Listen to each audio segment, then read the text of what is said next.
Hello everyone, I am Mr. Midnight. I know many of you enjoy listening to these videos as you fall asleep. So before you drift off, I'd love for you to leave a comment letting me know where in the world you're tuning in from. And if you're enjoying the story, don't forget to like and subscribe.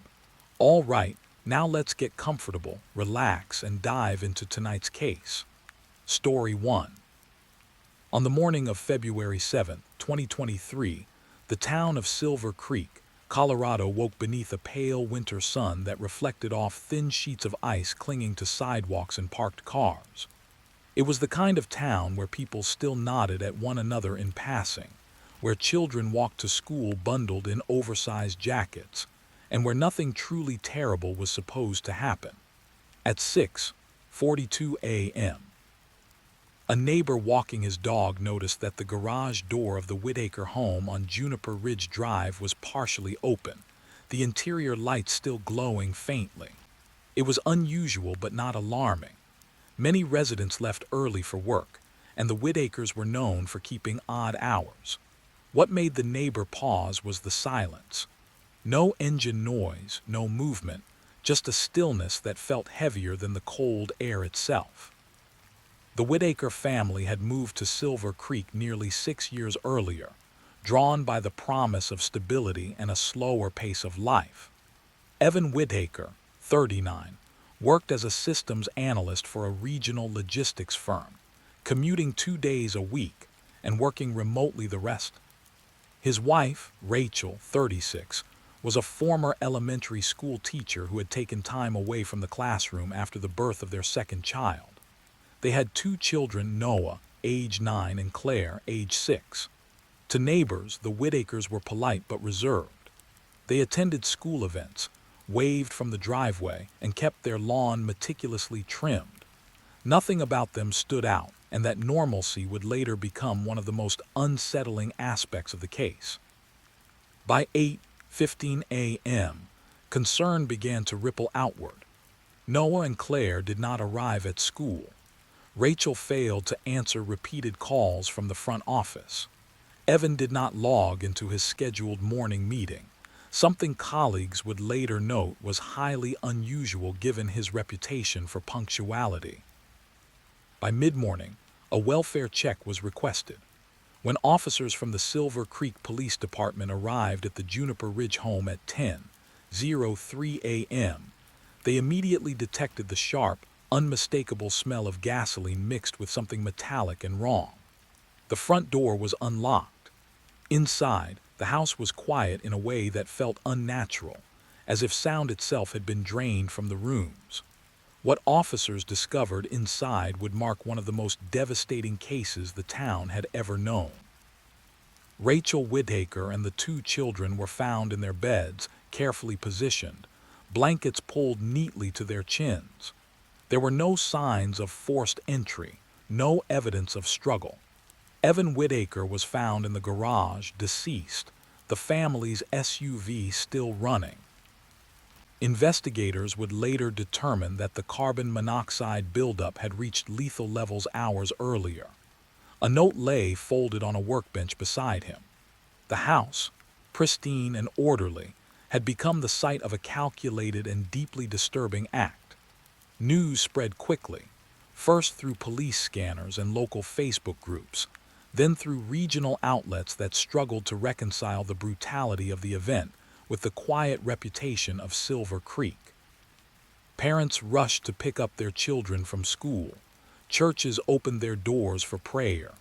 Candles appeared along Juniper Ridge Drive by nightfall, flickering against the snow. The question everyone asked was the same. How could this have happened here, and how could no one have seen it coming? As investigators began piecing together the Whitakers' final weeks, a picture emerged that was both complex and chilling. Evan Whitaker had been under immense pressure at work, navigating layoffs, restructuring, and a recent demotion that he had not shared with many outside his immediate family. Emails recovered from his computer revealed mounting anxiety, obsessive planning, and a fixation on financial security that bordered on paranoia. Yet outwardly, He maintained a calm, even optimistic demeanor. Friends described him as quiet, analytical, and deeply devoted to his family. Rachel's story told another side. Text messages to a close friend hinted at growing tension in the home, though nothing that suggested imminent danger. She mentioned Evan's insomnia, his increasingly rigid routines, and his habit of retreating into the garage late at night. She expressed concern, but also hoped that things would improve. There were no police reports, no domestic violence calls, no visible warning signs that would have triggered intervention. In hindsight, investigators would describe the situation as a textbook example of concealed escalation. The note Evan left behind offered little comfort. It was not rambling or incoherent. Instead, it was methodical, almost clinical. He wrote about failure, about protecting his family from an uncertain future, about making a choice he believed was necessary. There was no expression of rage, no overt blame directed outward. The language suggested someone who had reached a grim conclusion after prolonged internal debate. To detectives and psychologists alike, the note was deeply troubling not because of what it said, but because of how calmly it said it. As the days passed, the investigation widened. Financial records showed no imminent foreclosure, no overwhelming debt, no obvious trigger event in the days immediately preceding February 7th. Evan had continued paying bills, scheduling appointments, even renewing the family's gym membership. Surveillance footage from local stores showed him purchasing gas cans 3 days earlier, his demeanor unremarkable. He chatted briefly with a cashier, made small talk about the weather, and left without incident. These mundane interactions, preserved on grainy security video, would later haunt those who reviewed them. Silver Creek struggled to make sense of the tragedy. Community forums filled with speculation, some empathetic, others accusatory. Mental health professionals cautioned against simplistic explanations, emphasizing the complexity of family annihilation cases and the danger of retrospective judgment. Still, the need for answers persisted. How could a man plan such an act while continuing to perform normal daily tasks? How could a family appear intact right up until the moment it was destroyed? For investigators, the challenge was not identifying what happened, but understanding why. They consulted behavioral analysts, reviewed academic research, and examined similar cases across the country. Patterns began to emerge: perceived loss of control, fear of public failure, an internalized belief that death was preferable to shame. Yet each pattern raised more questions than it answered. Evan Whitaker did not fit neatly into any single category. He was not outwardly abusive, not socially isolated, not financially destitute. He was, by most measures, an ordinary man living an ordinary life until something shifted irrevocably beneath the surface.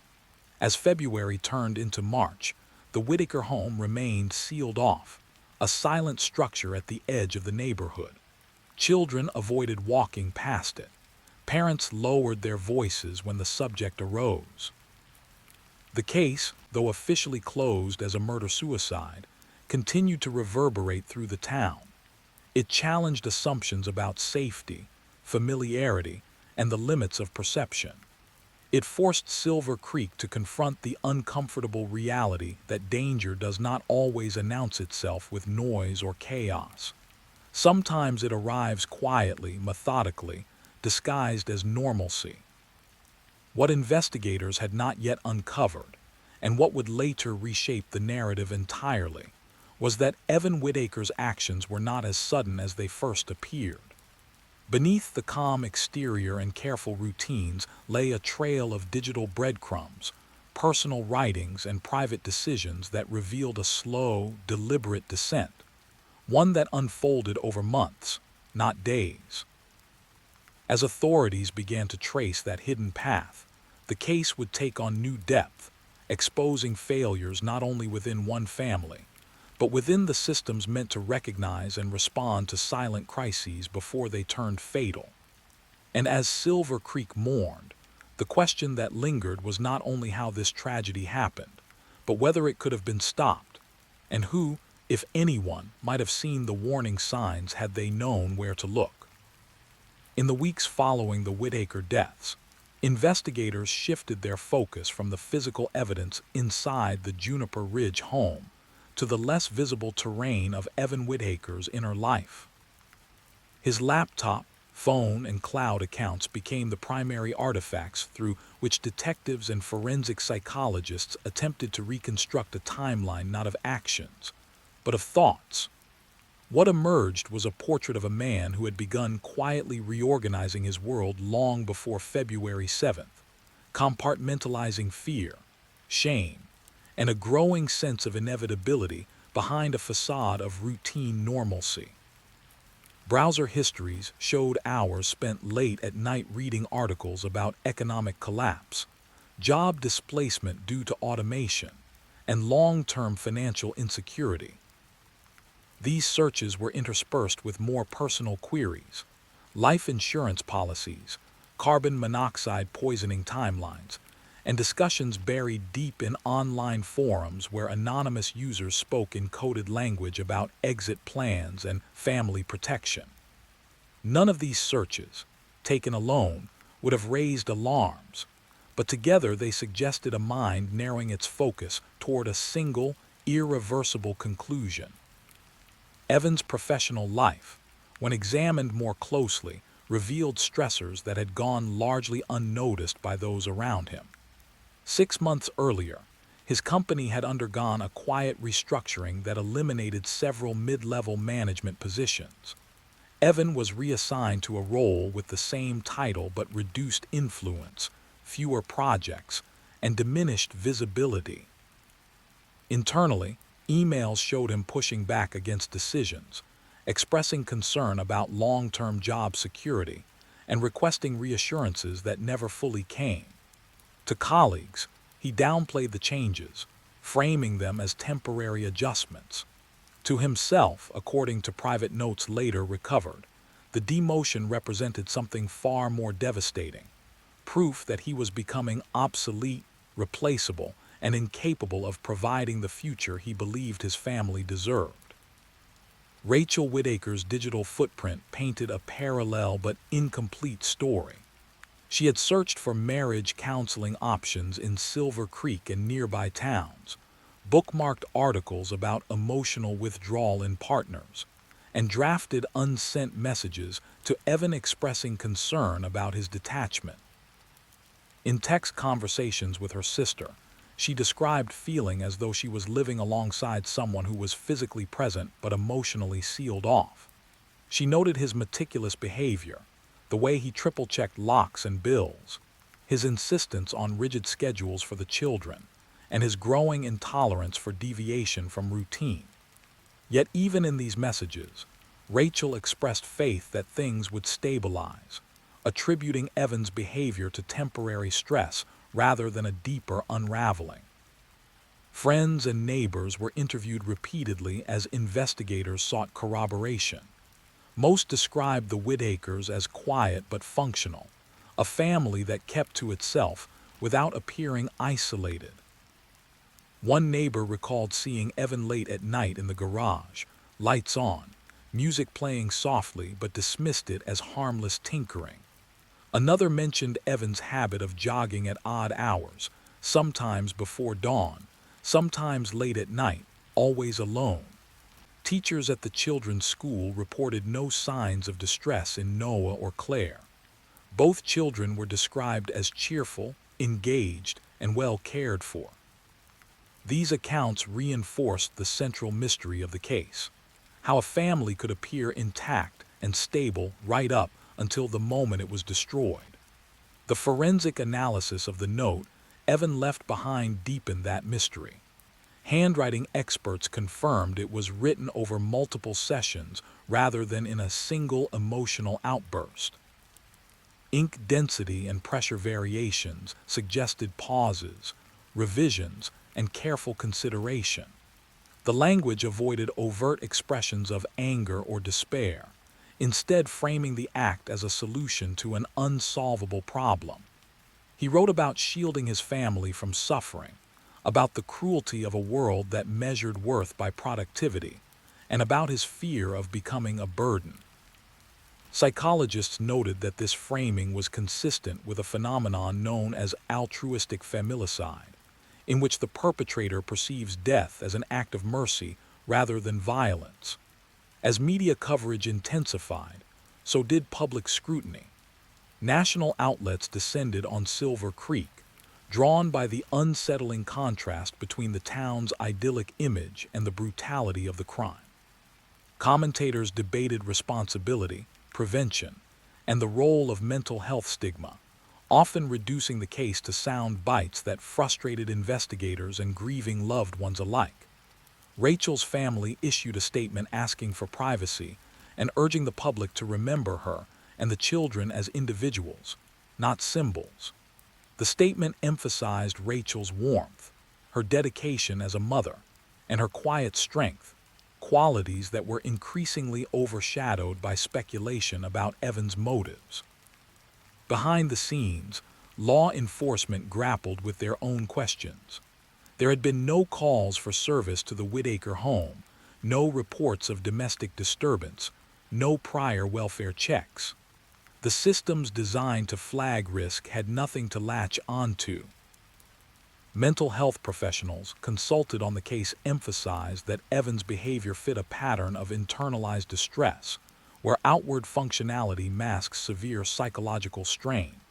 Such individuals often avoid seeking help precisely because they fear exposure of perceived weakness. Evan's notes echoed this fear repeatedly, referencing the humiliation of being seen as failing and the impossibility of starting over. Financial analysis added another layer of complexity.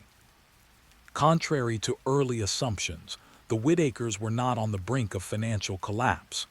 They had savings, manageable debt, and no immediate threats of foreclosure or bankruptcy.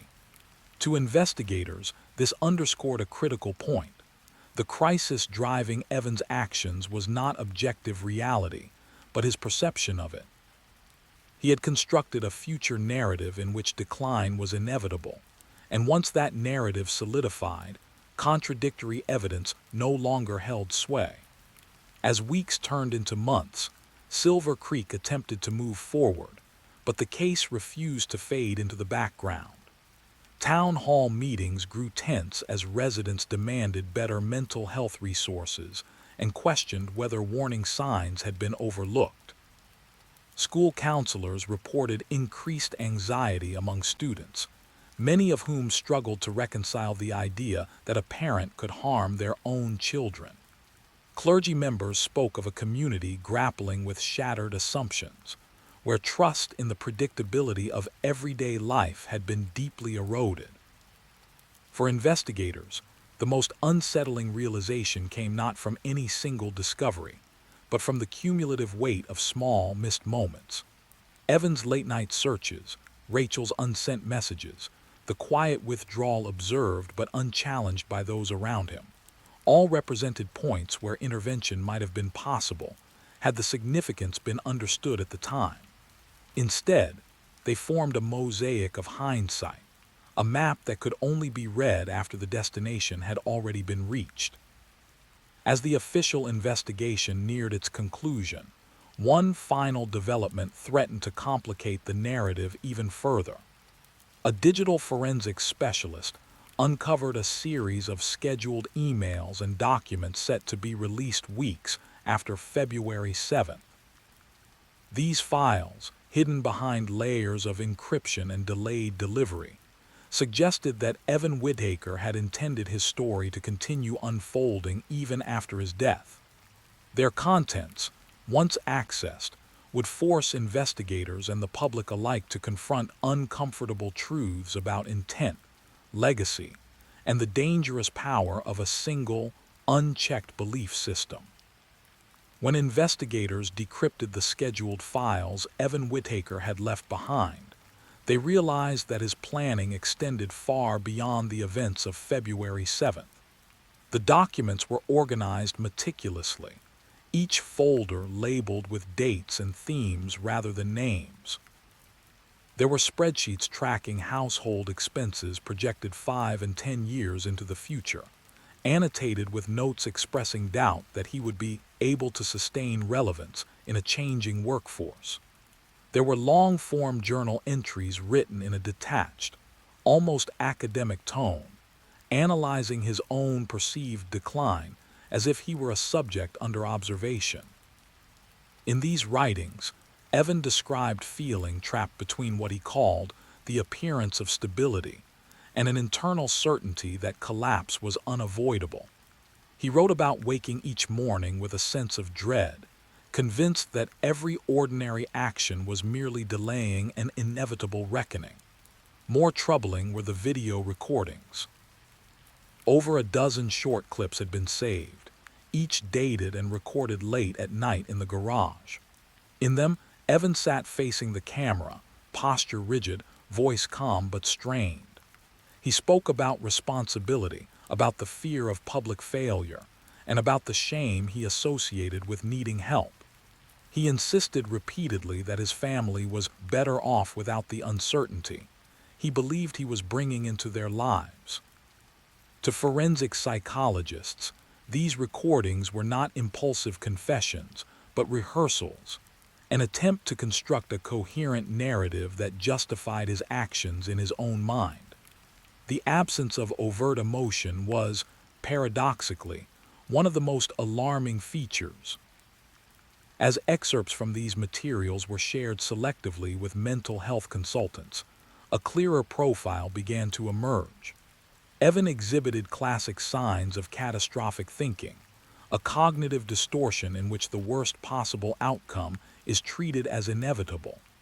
Combined with rigid perfectionism and an intense fear of social judgment, this mindset can create a psychological tunnel in which alternatives cease to exist. Experts noted that Evan's language frequently framed the future in absolutes, using phrases like "no way forward" and "only one solution," despite evidence to the contrary. Once this framing took hold, it likely reinforced itself, shutting down any consideration of help or change. Rachel's role in this narrative became increasingly poignant as investigators revisited her communications with this new context in mind. Her unsent messages, recovered from draft folders on her phone and laptop, revealed a woman struggling to bridge a widening emotional gap. She wrote about feeling shut out, about Evan's refusal to discuss his fears in concrete terms, and about her own uncertainty regarding how to intervene without pushing him further away. In one draft, she suggested a temporary separation, framed not as a rejection, but as a chance for both of them to reset. The message was never sent. Investigators could not determine whether Rachel hesitated out of hope, fear, or exhaustion, but the silence of that unsent text weighed heavily on those reviewing the case. The children's lives, too, were examined through this lens. School assignments, drawings, and teacher notes painted a picture of normal childhood concerns and joys. Noah had written an essay about wanting to be an engineer like his father, describing Evan as really smart and good at fixing things. Claire's artwork often featured family scenes, drawn with bright colors and exaggerated smiles. There was no indication that either child sensed the danger looming over their household. For many in Silver Creek, this realization, that the children had gone to sleep on February 6th unaware of any threat, was among the most devastating aspects of the tragedy. As the findings became known within professional circles, the Whittaker case began to attract national attention from researchers studying familicide and severe mental health crises. Conferences cited the case as an example of how modern pressures, job insecurity, identity tied to productivity, and isolation exacerbated by remote work, could intersect in dangerous ways. The case challenged assumptions that such crimes were primarily driven by overt abuse, financial ruin, or substance use. Instead, it highlighted the potential lethality of internalized despair combined with methodical planning. In Silver Creek, the impact was deeply personal. Community forums shifted from speculation to reflection as residents grappled with their own responses to stress and isolation. Employers hosted mental health workshops. Schools expanded counseling services. Faith leaders spoke openly about despair and the importance of seeking help. Yet beneath these efforts lay a persistent unease, a sense that no amount of awareness could fully guard against a tragedy that unfolded so quietly. People wondered how many others were carrying similar burdens in silence, and whether they would recognize the signs if faced with them again. Law enforcement agencies conducted internal reviews, not because of procedural failures, but to confront the uncomfortable reality that their traditional tools had been ineffective. Without calls, complaints, or visible incidents, there had been nothing to trigger intervention.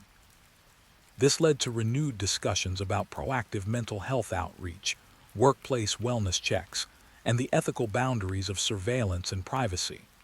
The Whitaker case became a reference point in these debates, a reminder of both the necessity and the limitations of preventative measures. As spring gave way to summer, the Whitaker home remained empty, its windows dark, its driveway unused. The town council debated what to do with the property, aware that its presence was a constant reminder of loss. Some residents advocated for demolition, others for preservation with renovations, but no consensus emerged. The house stood as a physical embodiment of unresolved questions, a place where ordinary life had intersected with extraordinary tragedy. For investigators, the final stage of the case involved compiling their findings into a comprehensive report, one that would be shared with mental health professionals, policymakers, and academic researchers. The report emphasized the gradual nature of Evan's decline, the absence of overt warning signs, and the critical role of perception in shaping his actions. It concluded with recommendations focused not on prediction, but on resilience, encouraging systems that reduce isolation, challenge catastrophic thinking, and normalize seeking help before despair becomes entrenched. Yet even as the report took shape, one question lingered, unanswerable but unavoidable. In the days immediately preceding February 7th, Evan had exchanged a brief series of emails with a former colleague, messages that hinted at doubt and hesitation. The colleague later told investigators that Evan seemed tired, but not hopeless. Those final communications suggested that, even at the edge of his decision, some part of him may have been uncertain. Whether that uncertainty could have been transformed into intervention was impossible to know, but it underscored the tragedy's cruelest truth. The line between survival and catastrophe can be frighteningly thin, and once crossed, there is no opportunity for revision. As Silver Creek prepared to mark the first anniversary of the Whitaker deaths, the town stood at a crossroads between remembrance and responsibility. The story was no longer just about what had happened, but about what could be learned, and whether those lessons would be enough to prevent the next quiet descent from ending the same way. The first anniversary of February 7th arrived quietly in Silver Creek, without sirens or speeches, marked instead by small, private acts of remembrance. Flowers appeared along the walking trail near the Whitaker home. Handwritten notes were tucked beneath a tree at the edge of the neighborhood park, where Noah and Claire had often played. There was no official memorial service organized by the town, a deliberate decision made after consultation with the families of Rachel and Evan, who asked for restraint rather than spectacle. Yet the absence of ceremony did not diminish the weight of the day.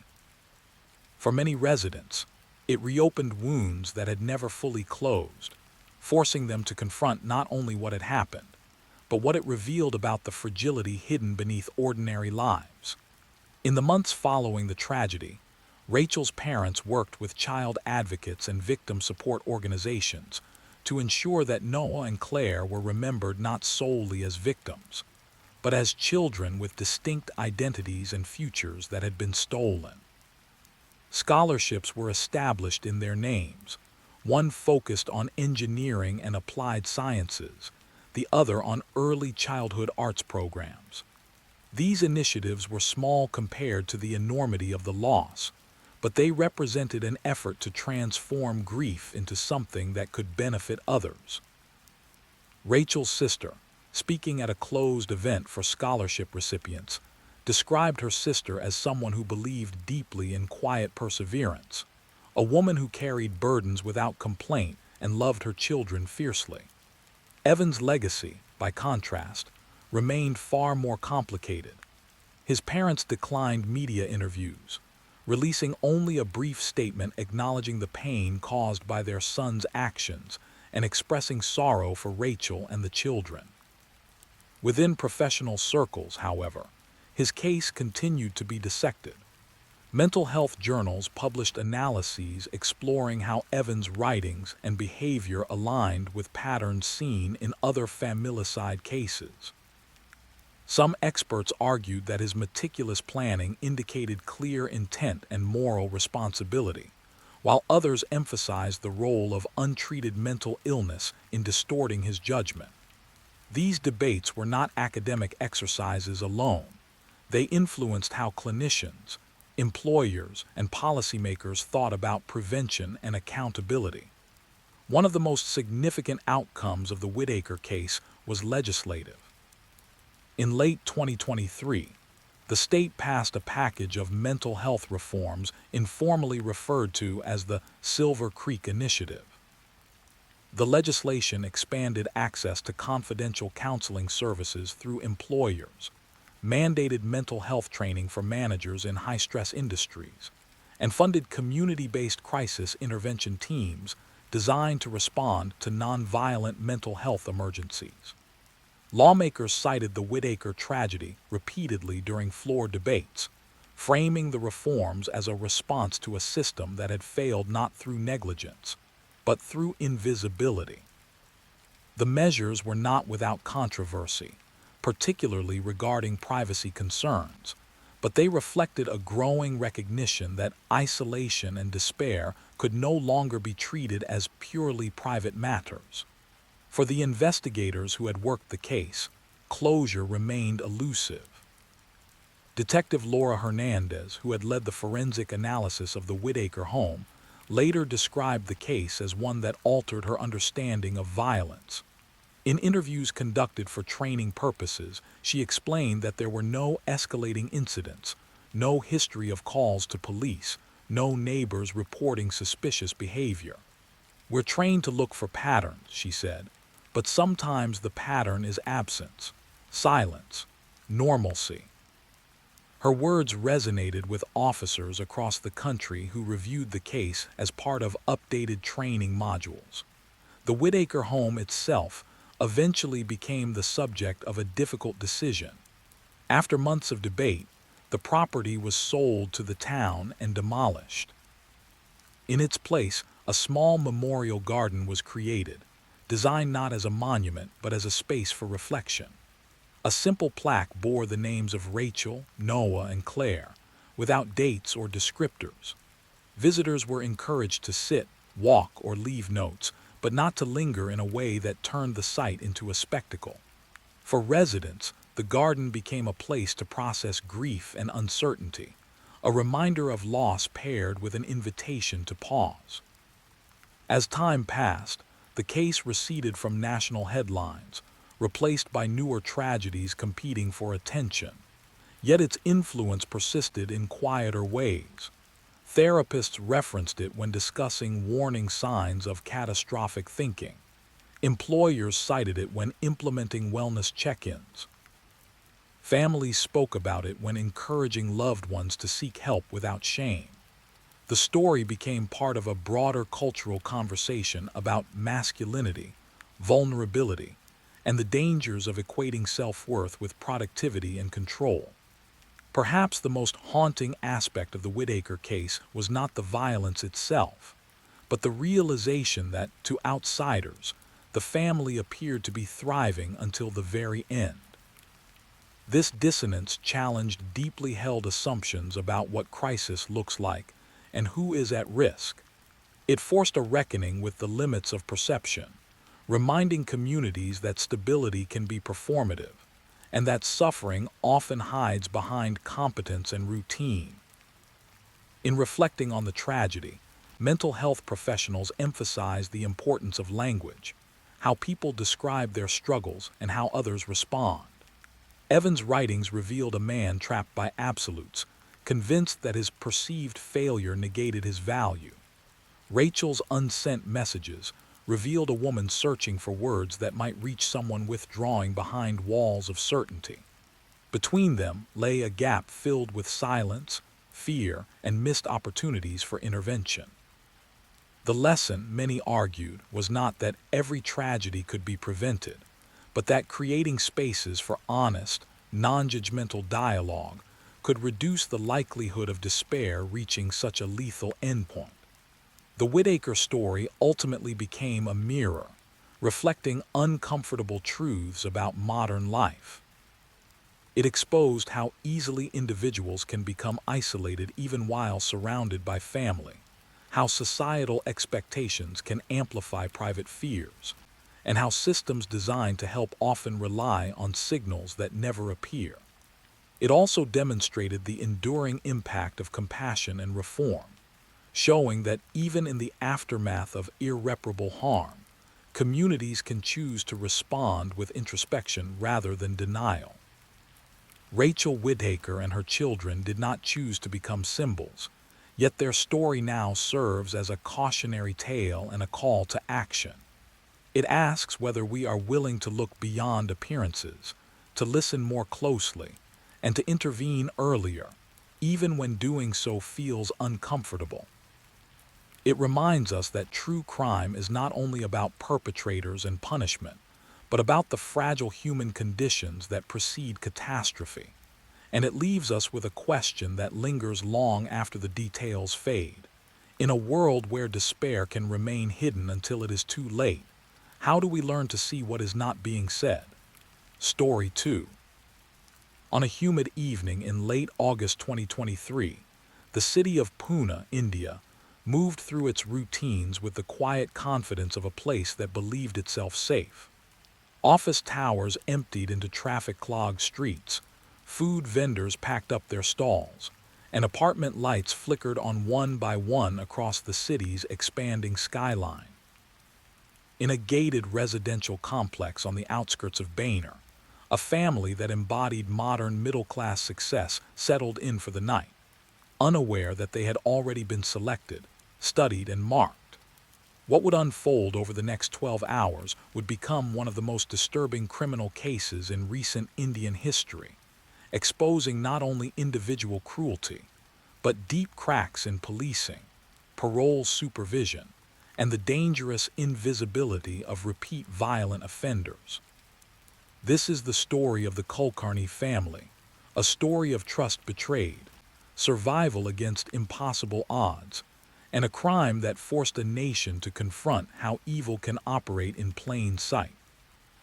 Rajiv Kulkarni was 46 years old in 2023, a senior project manager at a multinational IT firm, respected by colleagues and admired by younger employees who saw him as proof that discipline and education could still carve out security in an uncertain economy. Born on February 12, 1977, in Kolhapur, Maharashtra, Rajiv grew up in a modest household where academic achievement was treated as both duty and escape. His father was a government clerk, his mother a homemaker who quietly insisted that her children's education would be the family's legacy. Rajiv took that lesson seriously. He earned his engineering degree from Pune University, later completing an MBA that opened doors into corporate leadership. By his mid-40s, he had achieved what many aspired to: a stable career, a well-furnished apartment, and a reputation for reliability that extended beyond the workplace. His wife, Ananya Kulkarni, was 42, a former interior designer who had stepped back from full-time work after the birth of their children, but remained deeply involved in freelance projects and community initiatives. Born July 3, 1981, in Nagpur, Ananya was known for her warmth and organization, the kind of person neighbors trusted with spare keys and school coordination duties. Friends described her as pragmatic yet compassionate, someone who believed problems could be solved if people simply communicated honestly. She volunteered at a local women's support group and often encouraged younger mothers to maintain financial independence and emotional resilience, advice that would later feel tragically ironic. The Kulkarni children were the center of their parents' lives. Arav, 15, was a quiet, thoughtful teenager with a love for physics and robotics. He attended a competitive private school and dreamed of studying aerospace engineering, spending long evenings building small drones in his bedroom. His younger sister, Mira, 9 years old, was the family's emotional heartbeat. Outgoing and expressive, she loved classical dance and had recently begun training in Bharatanatyam, practicing routines in the living room while her parents watched with indulgent pride. Their home was filled with ordinary sounds of family life: school schedules taped to the refrigerator, half-finished art projects on the dining table, and weekend plans scribbled onto a shared calendar. The Kulkarni apartment, located on the fourth floor of a well-maintained gated complex, was considered secure by local standards. Security guards monitored the main entrance. CCTV cameras covered common areas, and access required either resident authorization or visitor registration.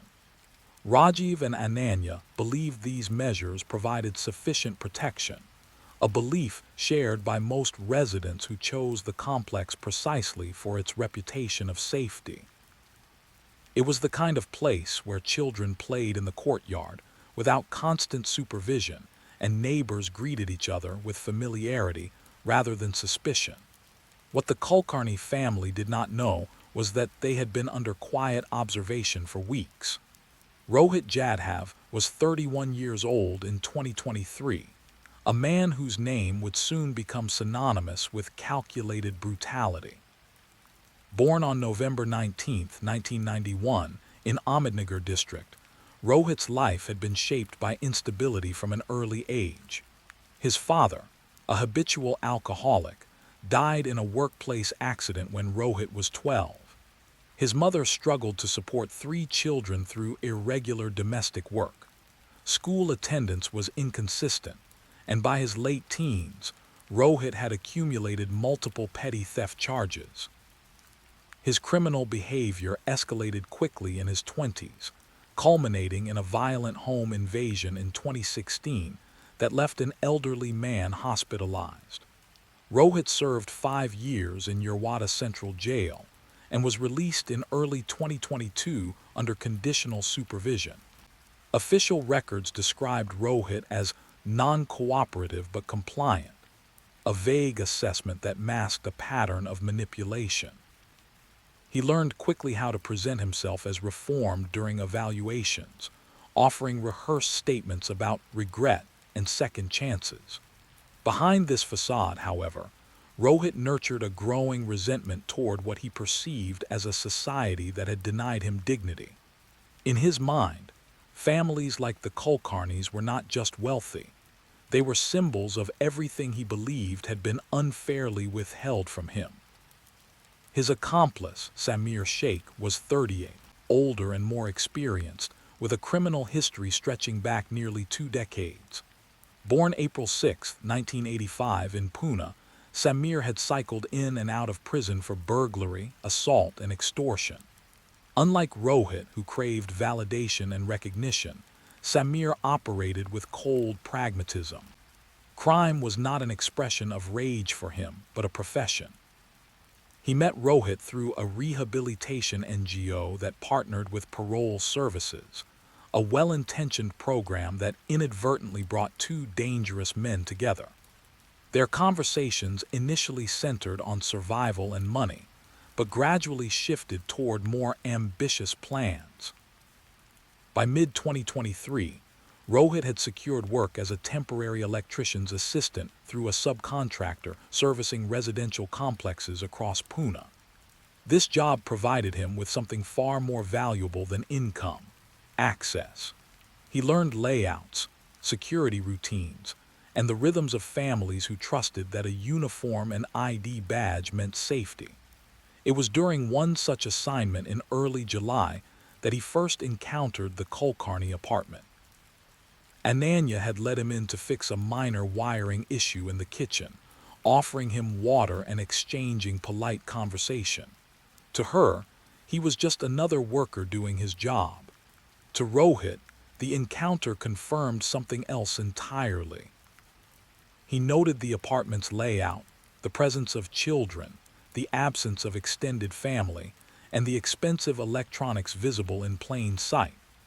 Over the next several weeks, Rohit returned to the complex under various pretexts, sometimes legitimately for maintenance work, other times simply observing from nearby shops.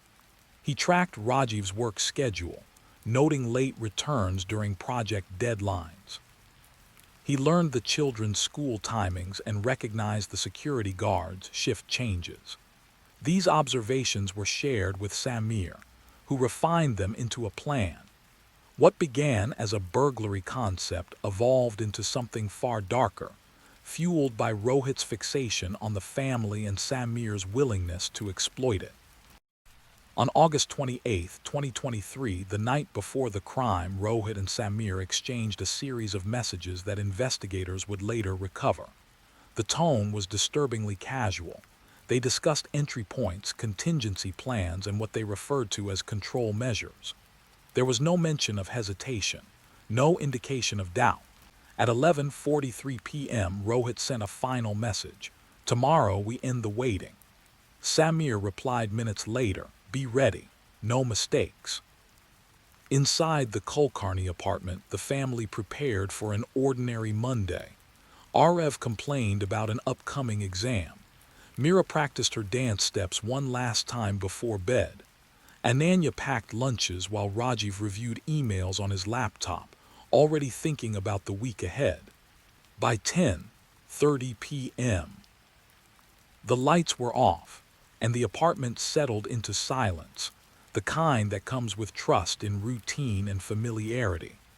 None of them knew that outside their door, the systems meant to protect them had already failed, and that the men who would soon cross their threshold had been planning this moment with chilling precision. As the city slept, Rohit and Samir made their way toward Boehner, carrying with them tools that blended seamlessly into the night: gloves, rope, and the confidence of men who believed they would not be stopped. The gated complex loomed ahead, its security lights casting long shadows across the entrance. For the Kulkarni family, the final hours of peace were slipping away, unnoticed, unremarkable, and irreversible. The breach began just after 2:10 a.m. On August 29, 2023, during the narrow window when the night guard's attention drifted toward the glowing screen of his phone, and the city's ambient noise masked unfamiliar movement, Rohit Jadhav approached the service entrance with the ease of someone who had used it many times before. He wore a reflective vest identical to those issued to maintenance subcontractors, and carried a tool bag that had passed through the gate on dozens of previous nights without question. Samir Sheikh followed several steps behind, his posture relaxed, his expression neutral. The guard glanced up, recognized the vest, and waved them through without logging their entry. Later, when questioned, he would say there had been nothing unusual, nothing to suggest that this night would be different from any other. Inside the complex, the two men moved quickly but without haste, climbing the stairwell instead of using the elevator to avoid triggering internal cameras. Rohit counted floors silently, his memory supplying every turn, every corner. When they reached the fourth floor, he paused outside the Kulkarni apartment, listening. There was no sound beyond the faint hum of the refrigerator and the distant echo of traffic. Samir nodded once. Rohit produced a duplicate access card, cloned weeks earlier during a routine maintenance visit, and slid it through the reader. The lock clicked softly. The door opened. What followed unfolded with a precision that suggested rehearsal rather than impulse. Samir moved first, crossing the living room toward the master bedroom, while Rohit veered down the short hallway toward the children's room. The plan depended on speed and silence, on overwhelming the family before fear could turn into resistance. Arav was the first to wake, startled by the weight pressing down on his chest. He tried to speak, to ask what was happening, but a gloved hand clamped over his mouth. Rohit whispered his name, a calculated cruelty meant to disorient him further, and bound his wrists with plastic restraints. Mira stirred moments later, confusion turning to terror as she saw a stranger looming over her bed. Her scream was cut short by Samir's shout from the hallway, a command that carried authority and threat in equal measure. Rajiv woke to chaos. He reached instinctively for his phone on the bedside table, but it was already gone, knocked to the floor by Samir's swift movement. Ananya sat up, her mind racing, as Samir pressed a blunt object against Rajiv's temple and spoke in a low, controlled voice. He told them this was a robbery, that compliance would ensure their safety. It was a script, one he had used before.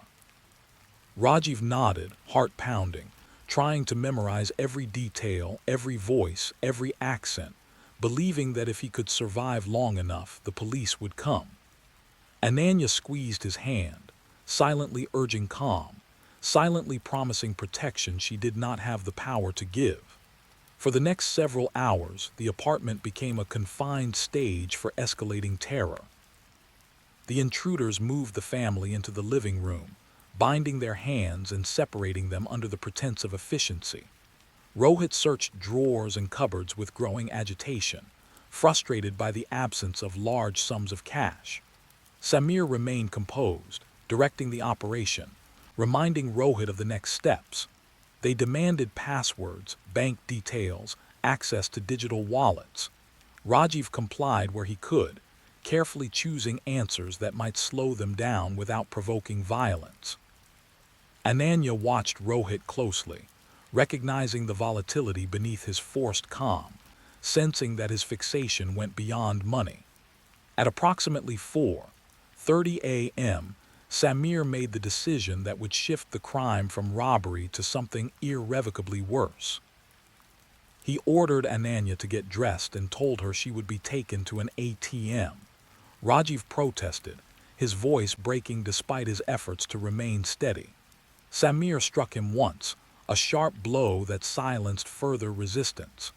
Ananya looked back at her children, her eyes lingering on Mira's tear-streaked face.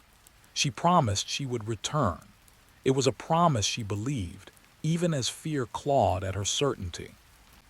CCTV footage later recovered from a nearby bank showed Ananya standing at an ATM just before dawn, her posture rigid. Samir positioned slightly behind her, out of frame but unmistakably present. She withdrew the maximum allowed amount, her hands trembling as she folded the cash and handed it over. A security guard inside the bank noticed her distress but hesitated, unsure whether he was misinterpreting the situation. That hesitation would haunt him. Samir ushered Ananya back into the car and drove toward the complex, the city beginning to stir around them. Back in the apartment, Rohit's behavior grew increasingly erratic. He paced the living room, muttering about respect and betrayal, about how easy life had been for people like the Kulkarnis. Arav listened in stunned silence, trying to understand how a man who had once fixed a kitchen socket could now be holding his family hostage. Mira cried softly, calling for her mother. Rohit told her to be quiet, his voice cracking between anger and something dangerously close to desperation. When Samir and Ananya returned shortly after 6:00 a.m., the atmosphere shifted again. Samir counted the money, expressionless, and then looked around the apartment as if evaluating options. The sounds of morning traffic filtered in through the windows. The night was ending, and with it, their margin for escape. Samir knew that the longer they stayed, the greater the risk of detection. Rohit, however, seemed reluctant to leave, his gaze fixed on the family with an intensity that unsettled even his accomplice. It was Ananya who tried once more to change the outcome. She spoke calmly, telling them they had what they wanted, urging them to leave before anyone got hurt. For a moment, it seemed to reach Rohit. His shoulders slumped, his eyes darting toward the door. But Samir interrupted, his tone cold, reminding Rohit of the plan they had discussed, of the risks of leaving witnesses behind.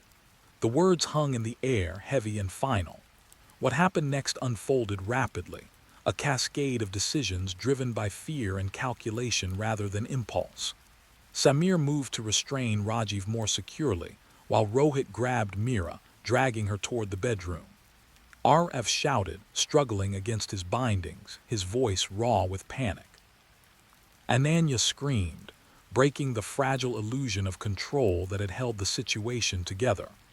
The neighbors would later say they heard nothing, that the walls were thick and the morning traffic loud. By the time the first call reached the police at 7:18 a.m., it came not from the Kulkarni apartment, but from a resident in the adjacent building who reported smoke seeping into the corridor. Fire alarms began to sound as thick black smoke poured from under the Kulkarni door. When firefighters forced entry, they found a scene that defied comprehension. The living room was charred, furniture overturned, the air heavy with the smell of accelerant. Rajiv was discovered near the balcony, unconscious but breathing, his restraints partially burned through. Ananya and the children were found in the bedrooms, victims of smoke inhalation, their final moments spent trapped by a fire deliberately set to erase evidence and ensure silence. Outside, chaos erupted as residents were evacuated, and emergency vehicles crowded the narrow access road. Rajiv was rushed to the hospital in critical condition, his survival uncertain. As investigators began to piece together what had happened, they quickly realized this was not a random act of violence, but the culmination of weeks of planning and systemic failure. The names Rohit Jadhav and Samir Sheikh would soon dominate headlines, their histories scrutinized, their paths traced back through a justice system that had released them with insufficient oversight. By midday, both men were in custody, apprehended less than 10 kilometers away after abandoning their vehicle when it overheated. Neither resisted arrest. Rohit wept openly, oscillating between remorse and self-pity. Samir remained silent, his face unreadable. As the sun rose fully over Pune, the Kulkarni family's story began its transformation from private nightmare to national reckoning. A case that would force uncomfortable questions about trust, accountability, and the thin line between ordinary life and unimaginable loss.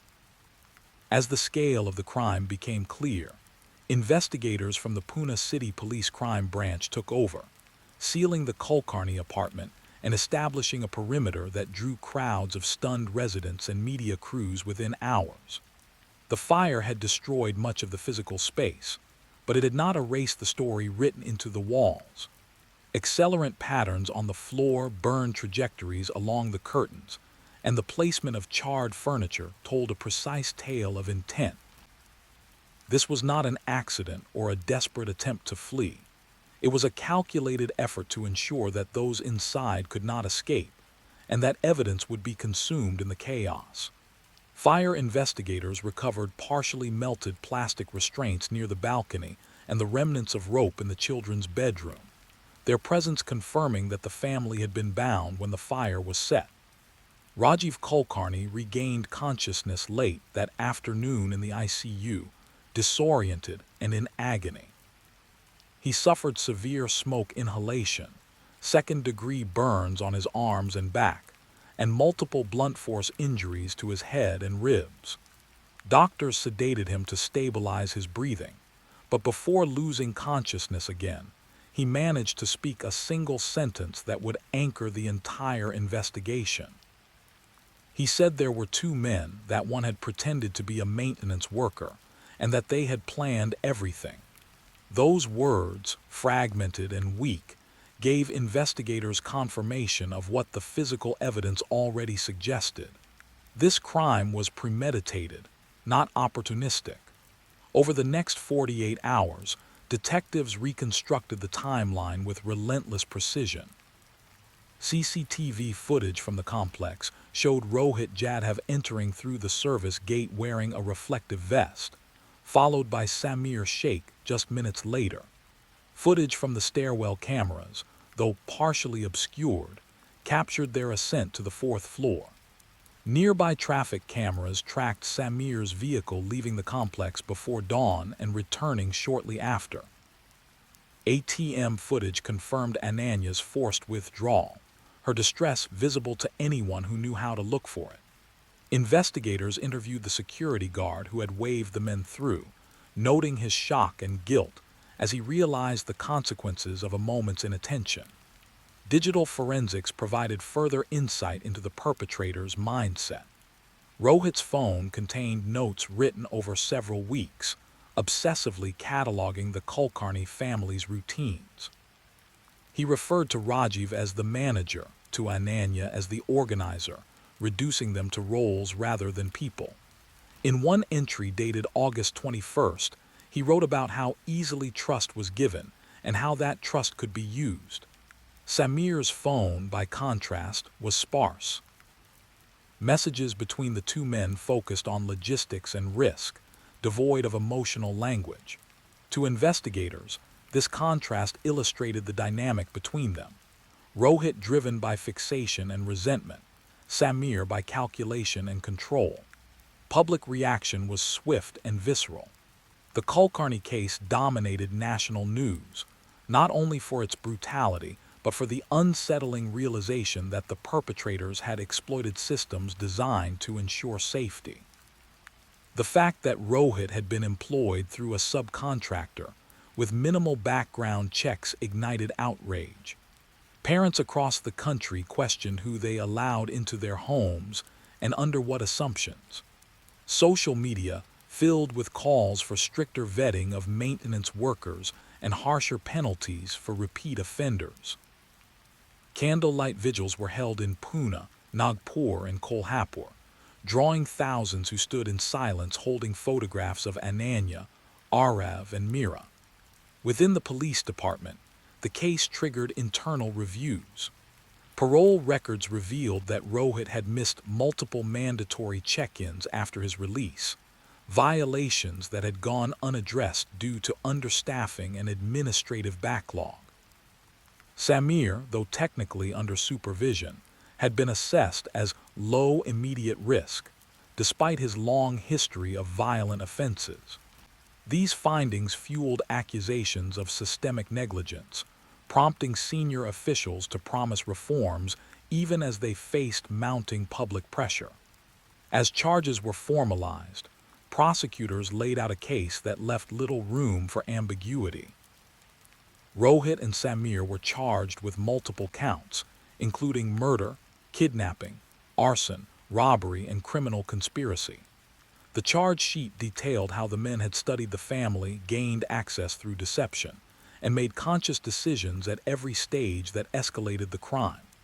Prosecutors emphasized the cruelty of setting a fire with victims still inside, describing it as an act that demonstrated complete disregard for human life. Meanwhile, Rajiv's condition slowly improved.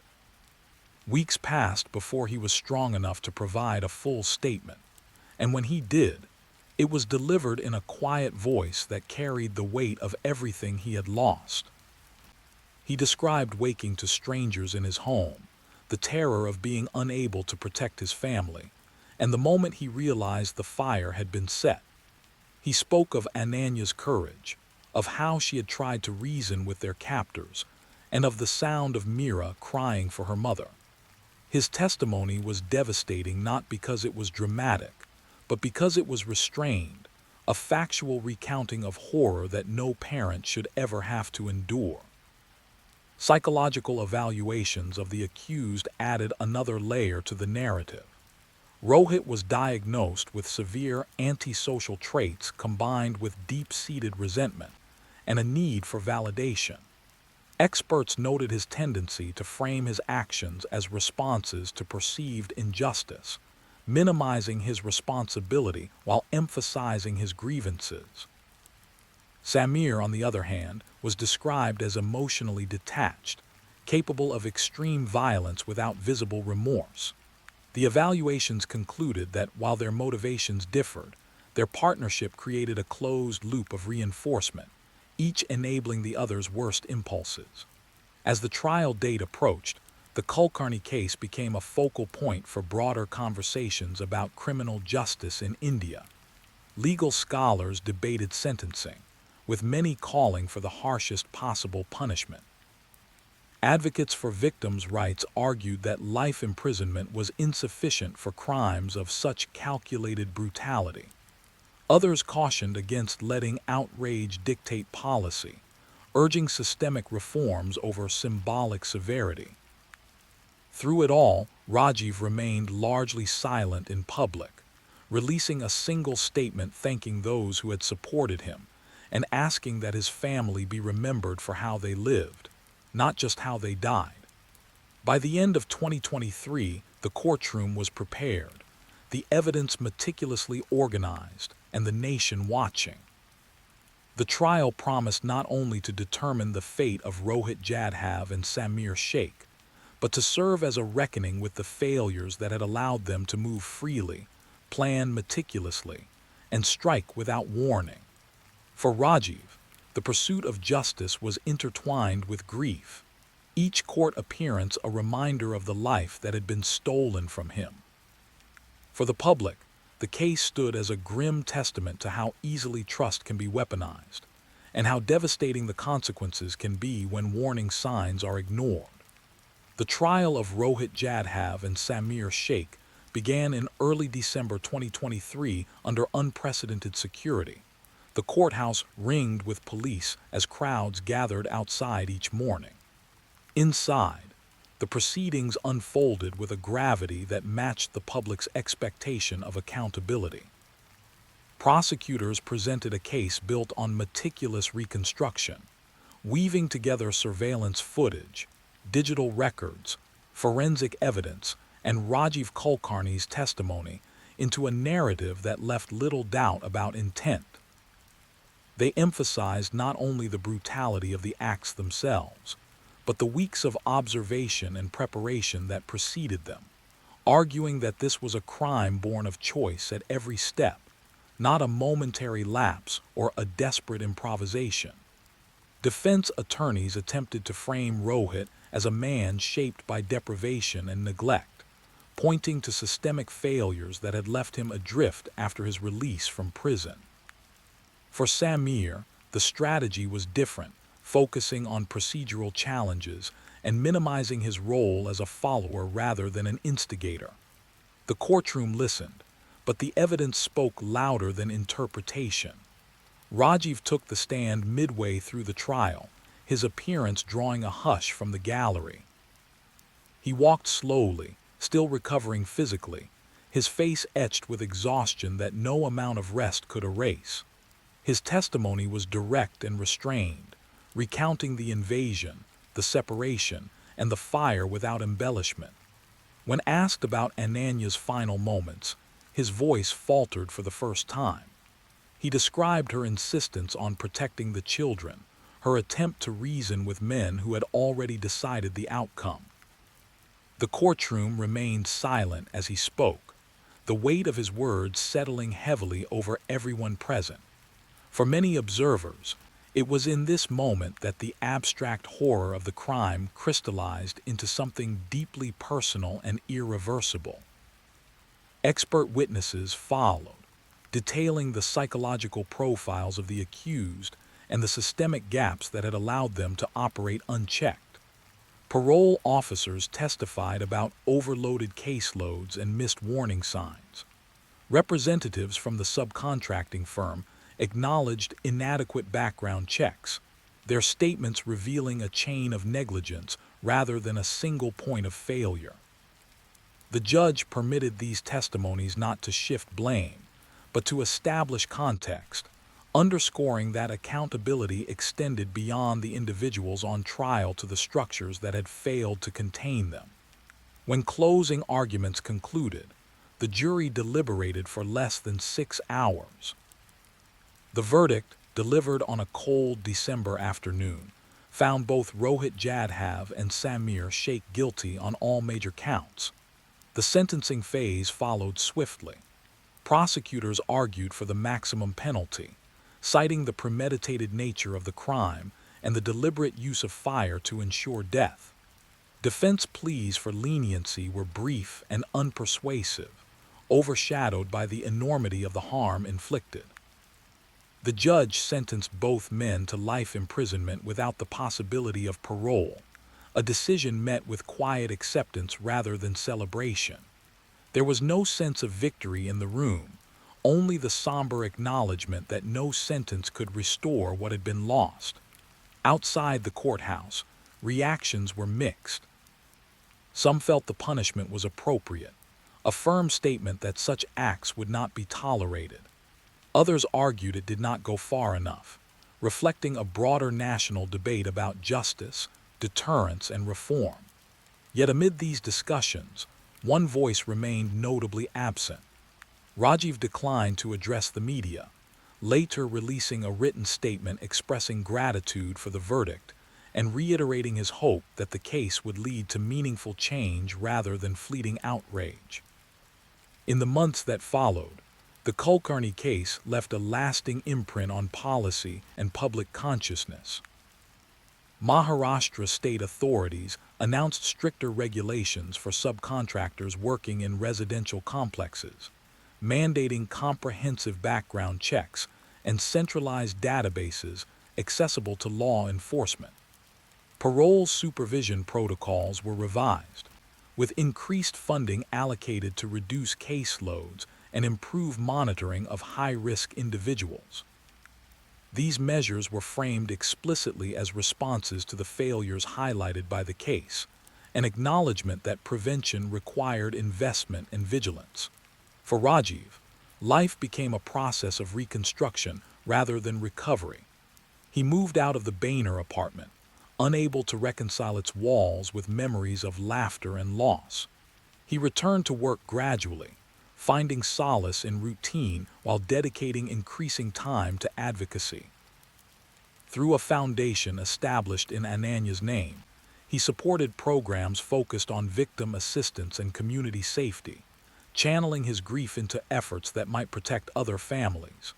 He spoke occasionally at closed forums, emphasizing the importance of listening, of questioning assumptions about safety, and of recognizing that trust, once broken, demands stronger safeguards. The memory of Arav and Mira endured through quieter means. Their school created annual scholarships in their honor, awarded to students who demonstrated curiosity, creativity, and resilience. Dance recitals and science fairs included brief moments of remembrance, small gestures that kept their spirits present in spaces where they would have thrived. For those who knew them, these acts were not about closure, but continuity, a refusal to let their lives be reduced to the manner of their deaths.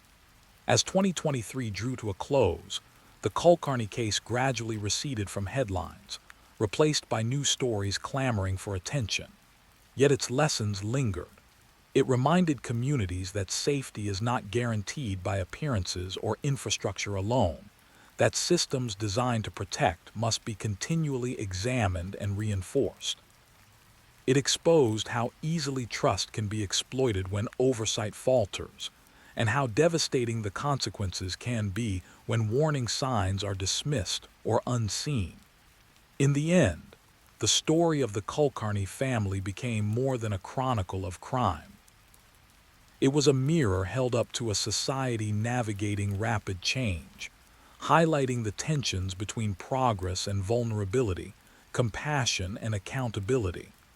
It asked uncomfortable questions about who is watched, who is trusted, and who is left to slip through the cracks.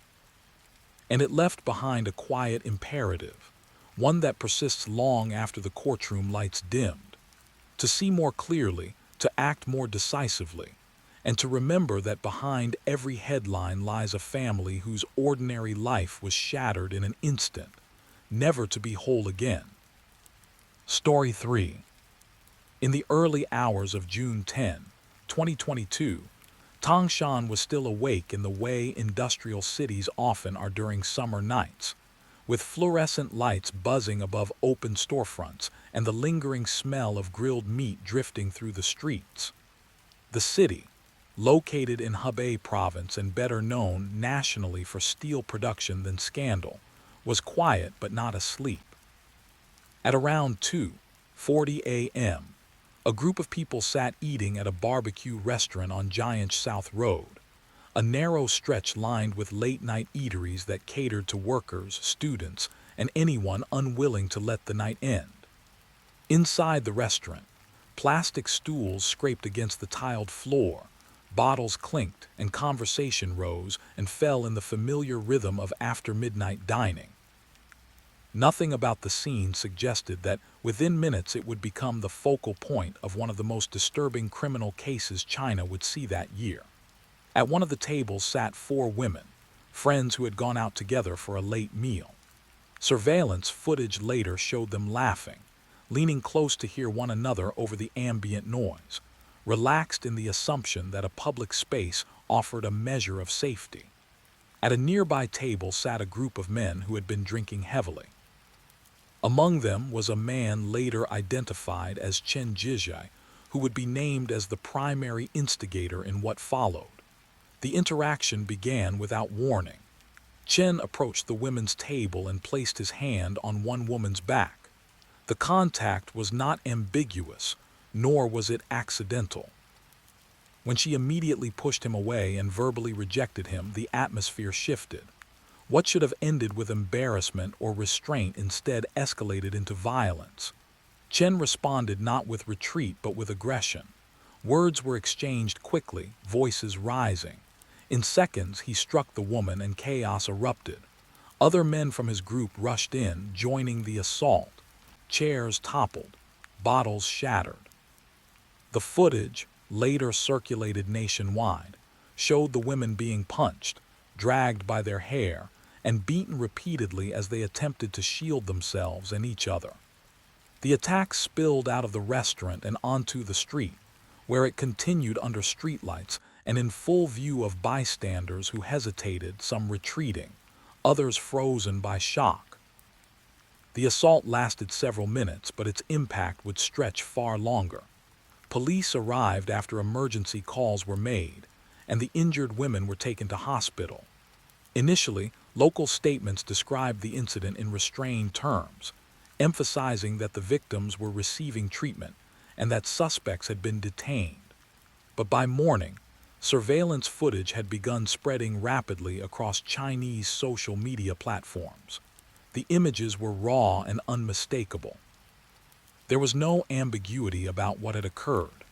The violence was deliberate, sustained, and overwhelmingly one-sided. Public reaction was immediate and furious. As the footage circulated, outrage grew not only over the brutality of the attack, but over what it represented. Many saw it as a manifestation of deep-seated misogyny and unchecked aggression, carried out in a public place without fear of immediate consequence. Questions flooded online discussions. Why had no one intervened sooner? How could such violence occur so openly? And perhaps most troubling, how could the attackers appear so confident in their actions? Within hours, the Tangshan Public Security Bureau announced the arrest of several suspects.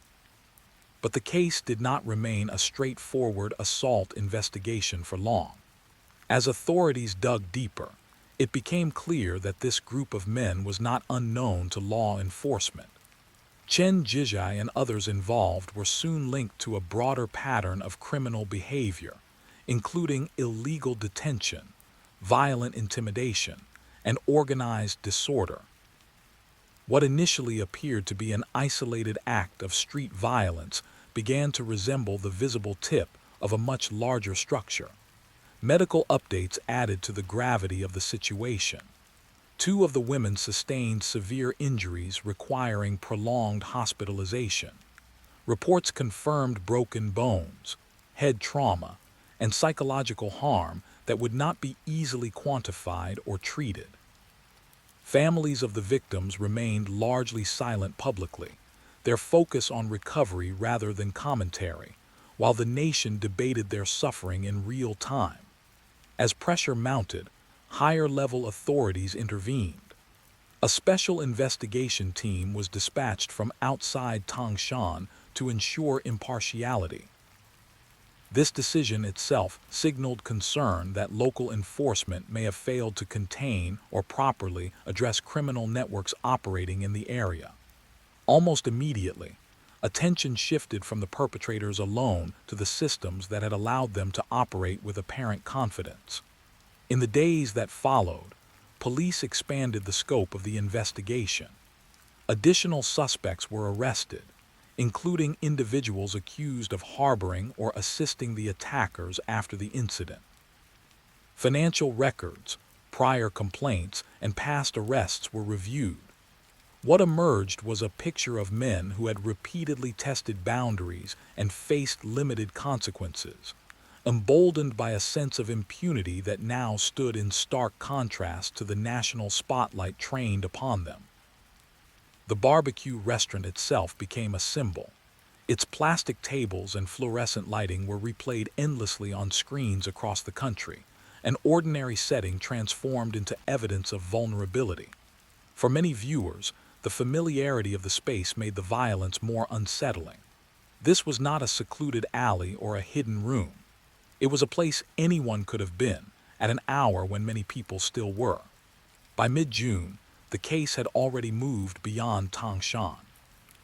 It had become a national reckoning with public safety, gender-based violence, and the enforcement of law at the local level. Official statements emphasized zero tolerance for criminal gangs and violent acts.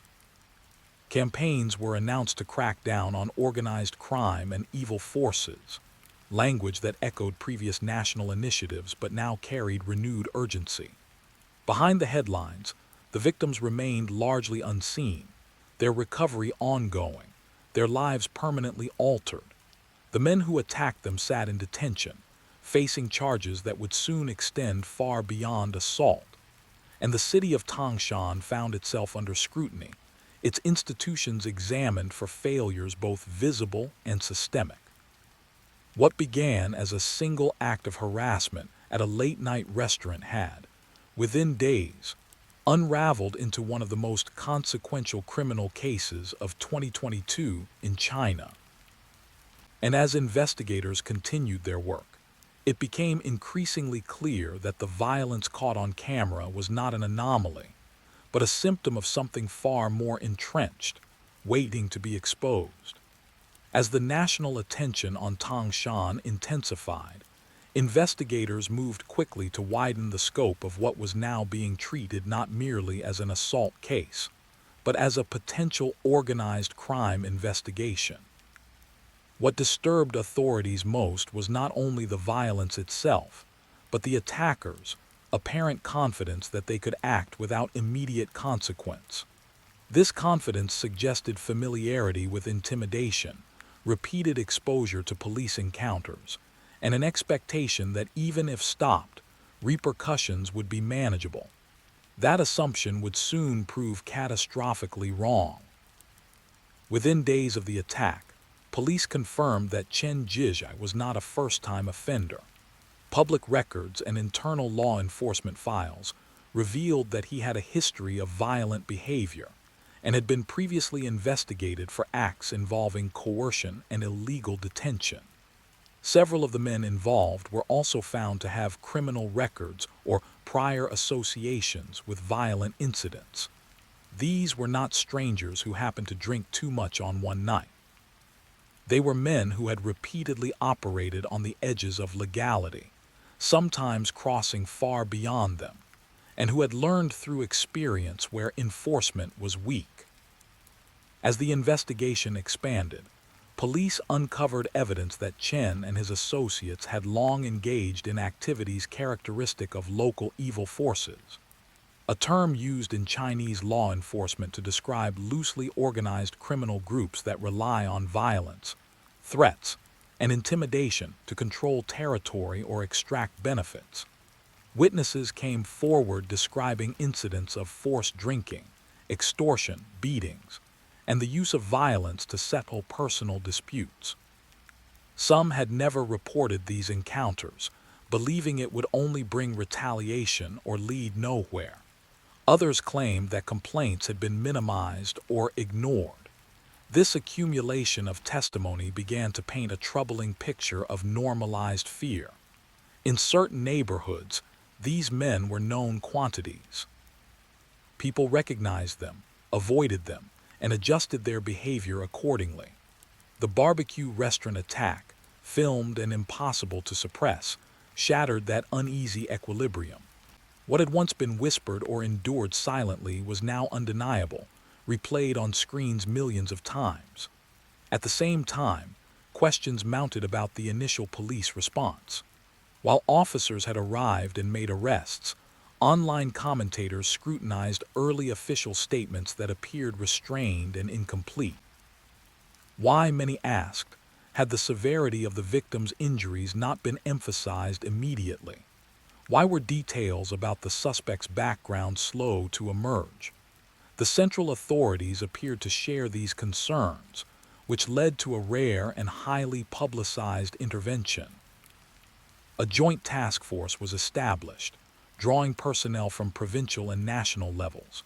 This team operated independently of local Tangshan authorities, reviewing not only the assault itself but years of policing records connected to the suspects. The mandate was clear: determine whether failures of enforcement, negligence, or corruption had allowed violent individuals to operate unchecked. As investigators dug deeper, they found irregularities that raised serious alarms. Certain prior cases involving Chen and his associates appeared to have stalled without clear resolution. Administrative penalties had been issued in situations where criminal charges might have been warranted. In some instances, evidence suggested that complaints were downgraded or classified in ways that limited further action. While no conclusions were immediately announced, the pattern was concerning enough to justify a parallel inquiry into police conduct. Meanwhile, the victims' medical conditions became a focal point of public concern. Updates confirmed that 2 of the women had suffered injuries so severe that they required transfer to larger hospitals for specialized care. The physical harm was compounded by psychological trauma, which doctors acknowledged would require long-term treatment. Despite intense public interest, authorities released minimal personal information, citing privacy and the victims' wishes. This restraint did little to quiet speculation, but it underscored the gravity of what the women were enduring away from the cameras. Public discourse shifted from outrage alone to broader questions about safety, especially for women, in public spaces. Late-night restaurants, bars, and streets were re-examined through a harsher lens. Many asked whether the attack would have been treated differently if it had not been captured so clearly on video. Others questioned how many similar incidents had occurred without ever reaching national attention. The case also prompted a wider crackdown. Across Hebei province and beyond, police announced operations targeting organized crime, violent gangs, and repeat offenders. Press releases detailed arrests, raids, and investigations, framing them as part of a renewed commitment to public safety. Critics, however, noted that such campaigns often followed high-profile incidents, raising doubts about whether structural change would outlast public pressure. Behind the scenes, the legal process moved methodically. Prosecutors worked to consolidate charges that reflected not just the events of June 10, but the broader pattern of criminal behavior uncovered during the investigation.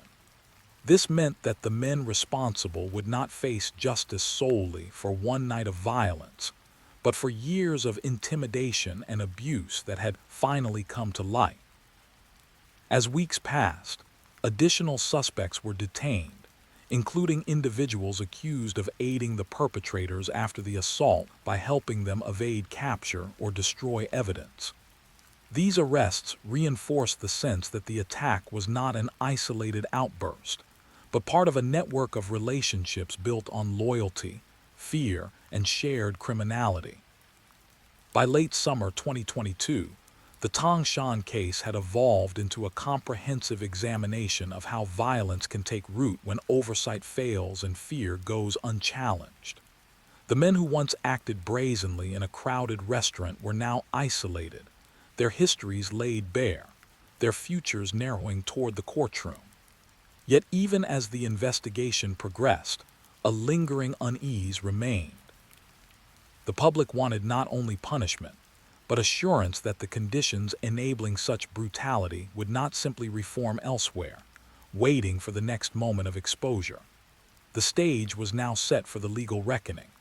What would happen next would test not just the fate of the accused, but the credibility of the systems meant to protect ordinary people in everyday places.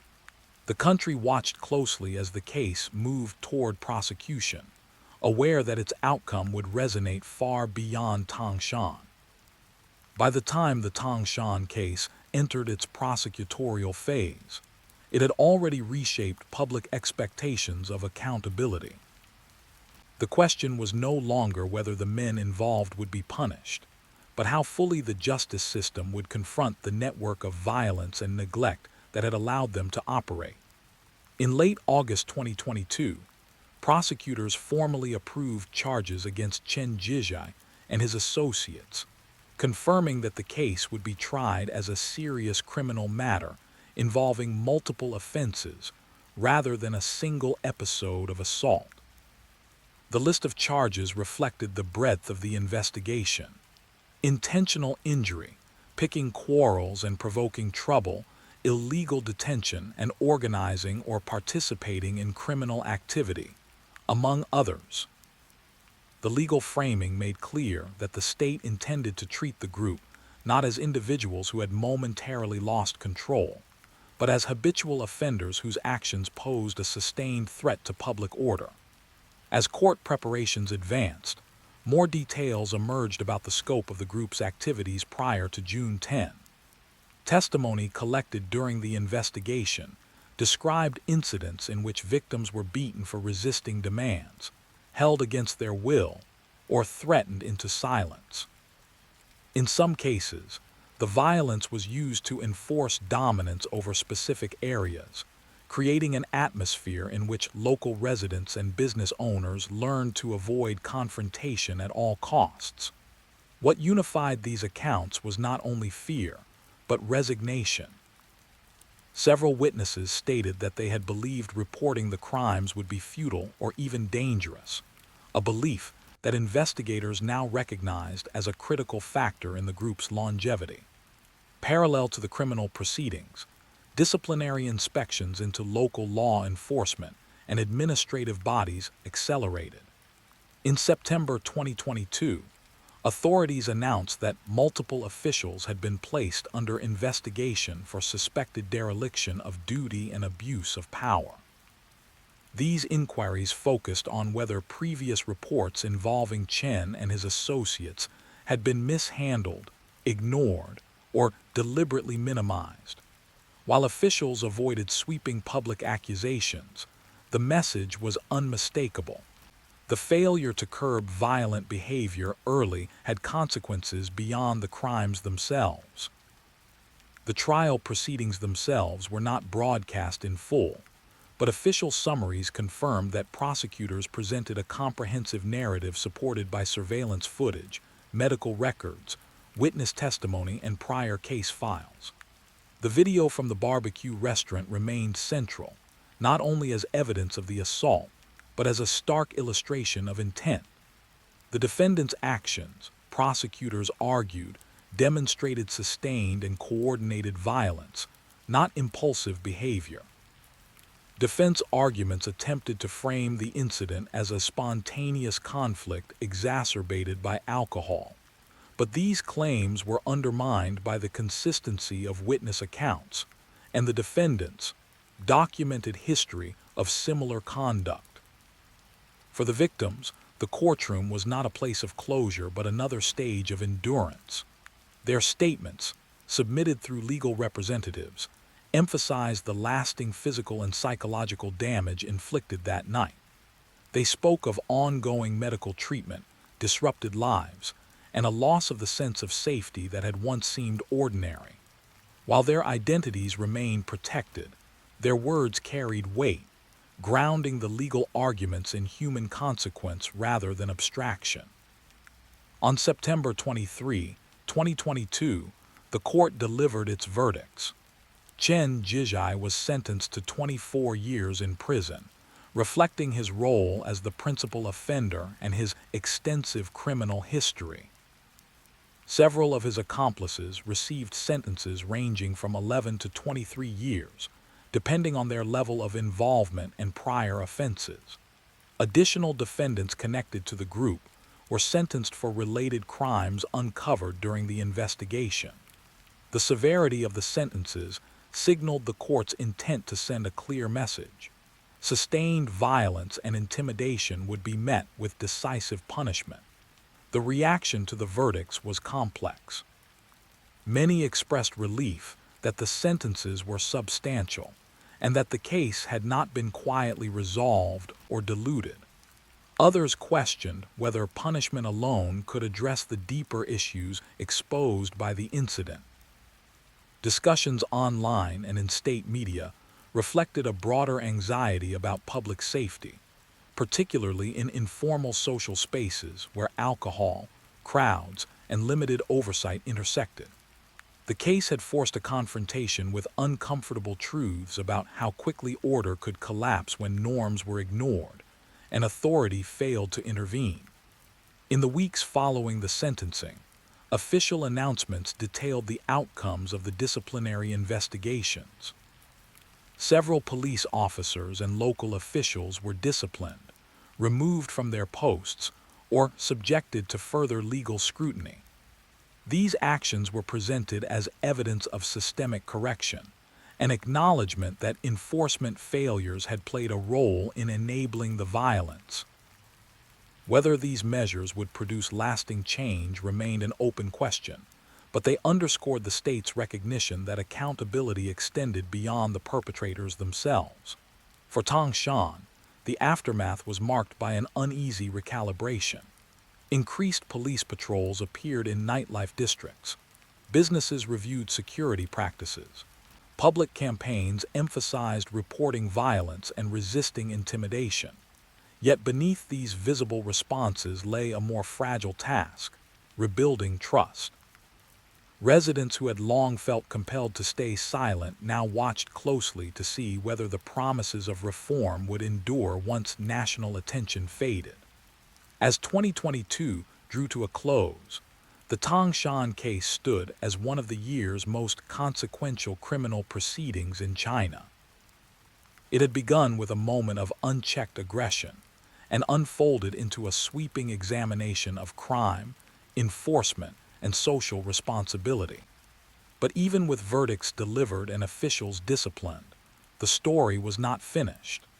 The deeper impact of the case would be measured not only in prison terms and policy statements, but in whether ordinary people could once again believe that public spaces were truly shared and protected. In the months after the Tangshan verdicts, the case did not fade quietly into legal archives. Instead, it lingered as a reference point in discussions about public safety, enforcement credibility, and the limits of deterrence. For many, the sentences marked a rare moment when violence captured on a grainy surveillance camera translated into unmistakable legal consequence. Yet even as the perpetrators began long prison terms, the broader reckoning continued, less visible but no less consequential. Across China, the assault became shorthand for a collective fear that had long existed but was rarely confronted so directly, that ordinary public spaces could become sites of sudden brutality, and that intervention, whether by bystanders or authorities, was not always immediate or sufficient. The video's persistence in the public consciousness mattered. It forced viewers to sit with the reality of sustained violence unfolding in real time, not as an abstract statistic, but as an experience that could not be edited away.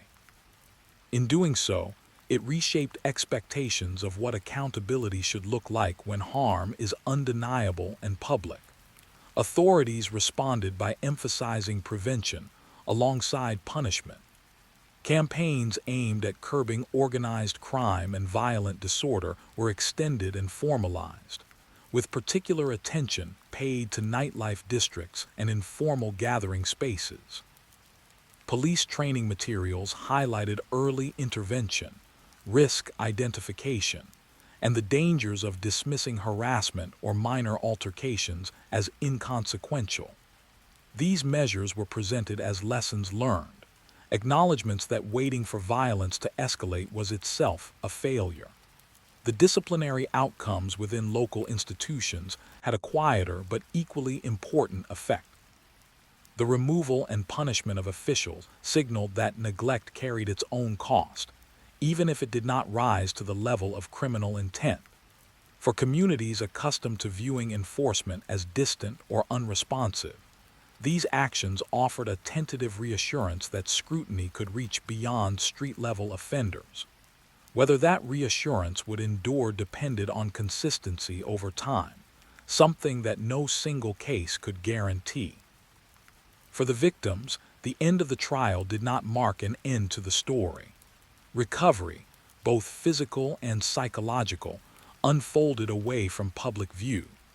Their lives continued under the shadow of an event that had transformed them into unwilling symbols. They had gone out for a meal and returned to a nation debating violence, gender, and safety through the lens of their suffering. That burden, heavy and permanent, was not something any sentence could lift. The case also influenced how violence against women was discussed in mainstream discourse.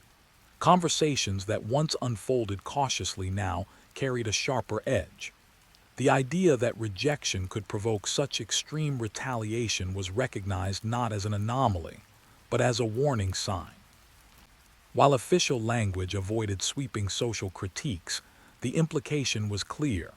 Normalization of aggression, even in small forms, created conditions in which larger harms could flourish. In Tangshan itself, the physical site of the assault resumed its ordinary function. Restaurants reopened, streets filled again, and the rhythms of daily life reasserted themselves. Yet memory clung to the place. For locals, it was no longer just a stretch of road with late-night food. It was a reminder of how quickly familiarity could give way to fear, and how visibility, being seen, being recorded, had altered the course of justice.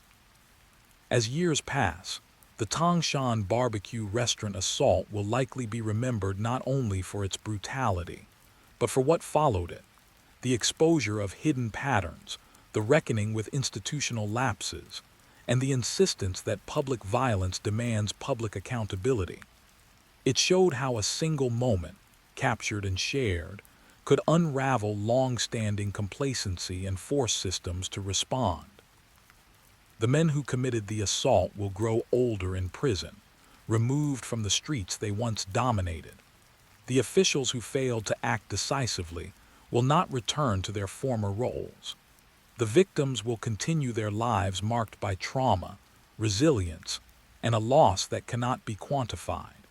and the country will carry forward a case that served as both a warning and a test, measuring how seriously society takes the promise of safety in ordinary places.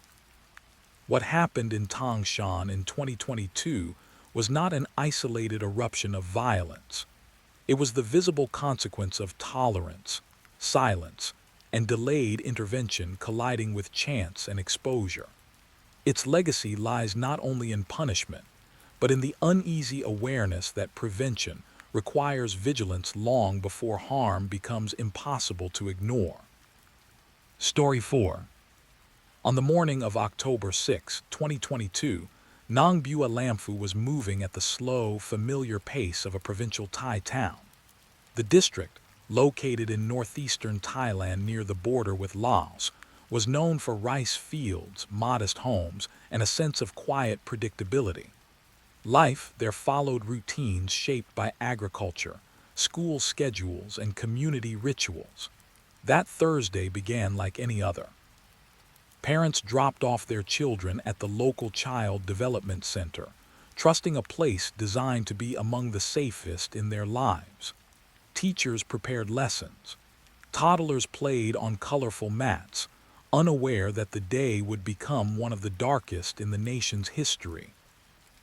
The Child Development Center sat in Utisawan subdistrict, a small, low-rise building used primarily for early childhood education.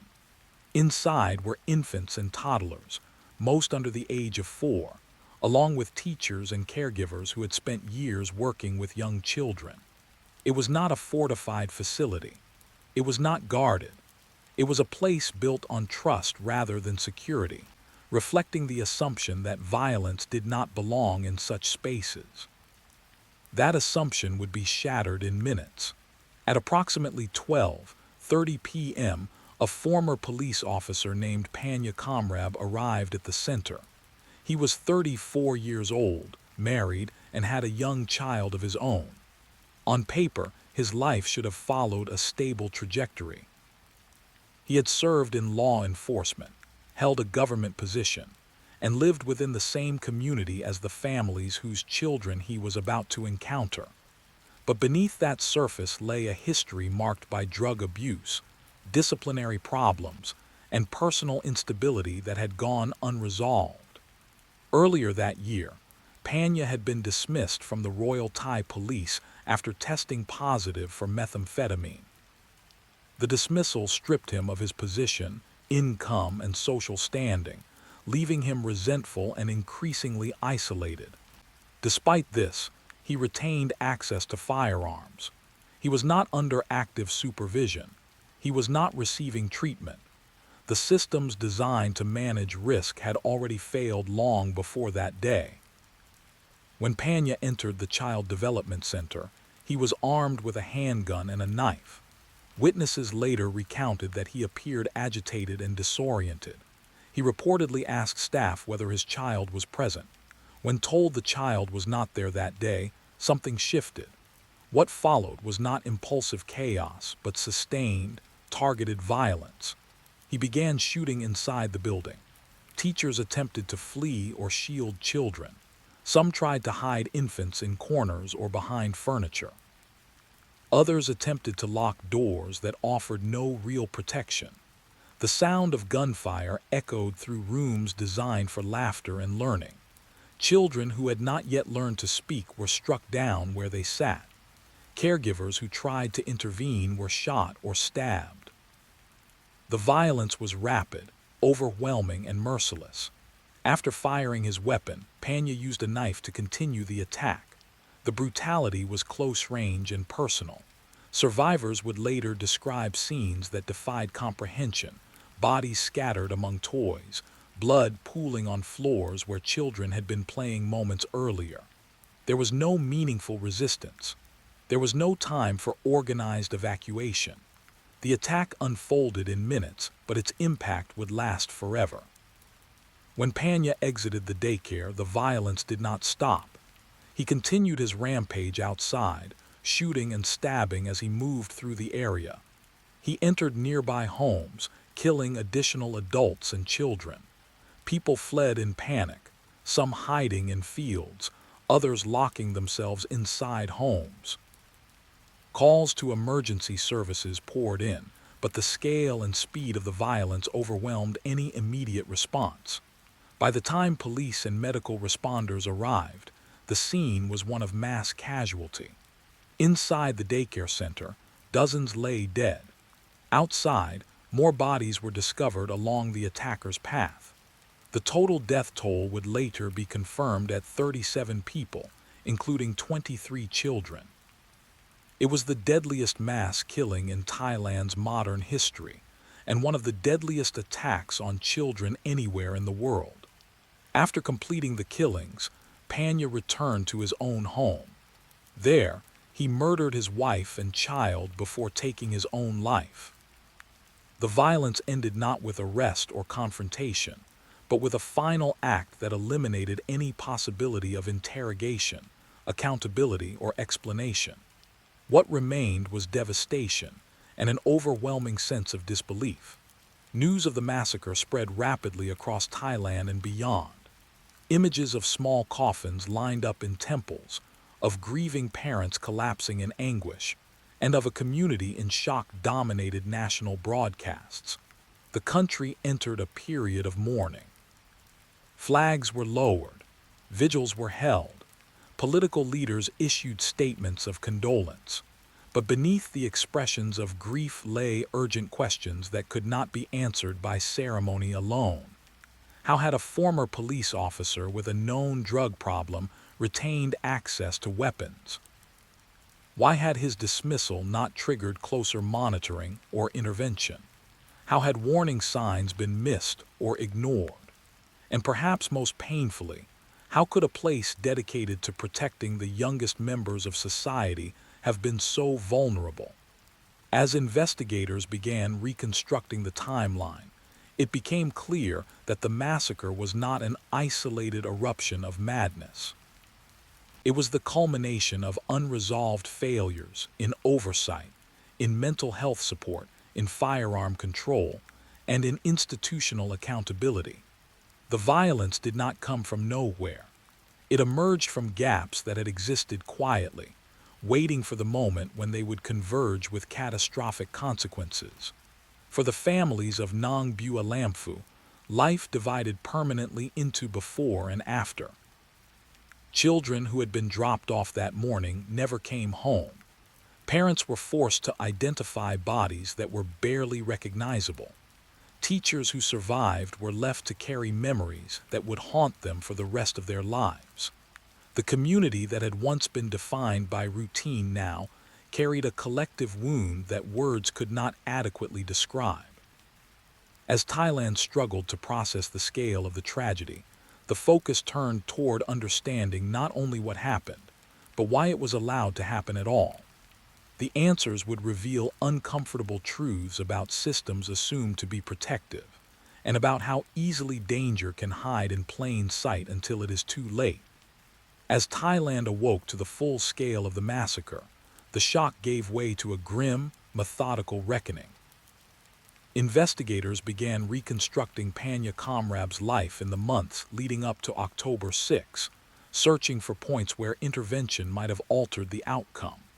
What they uncovered was not a sudden collapse, but a steady unraveling marked by warning signs that had been visible, yet uncontained. Panya had joined the Royal Thai Police as a young man, a position that carried status and authority in his rural community. For years, he functioned outwardly as a working officer, but colleagues later acknowledged that his behavior had grown erratic. He struggled with substance abuse, particularly methamphetamine, a drug that has plagued many rural regions of Thailand due to its low cost and accessibility. His addiction was not hidden. It was known within professional circles, documented through disciplinary processes, and ultimately confirmed through testing that led to his dismissal earlier in 2022.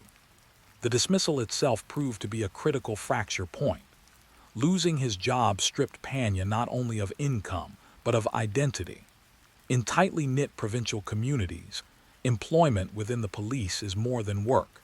It confers respect, stability, and social legitimacy. When that was taken away, he was left isolated, angry, and humiliated. Yet after his dismissal, there was no structured follow-up. He was not mandated into treatment. He was not placed under monitoring. He was not assessed as a potential threat, despite his documented drug use and deteriorating behavior. Equally alarming was the issue of weapon access. Although dismissed from the police force, Pena retained firearms. The mechanisms that should have ensured the recovery of weapons from a disgraced officer failed to function effectively. This oversight would become one of the most heavily scrutinized aspects of the case. In the aftermath, officials acknowledged that firearm control procedures, particularly regarding former officers, were fragmented and inconsistently enforced. In the weeks before the massacre, Pena's personal life had also begun to collapse. His marriage was under strain. Financial pressure mounted as he struggled to find stable work. Neighbors later recalled tense encounters, mood swings, and a sense that something was deeply wrong. Yet none of this triggered intervention.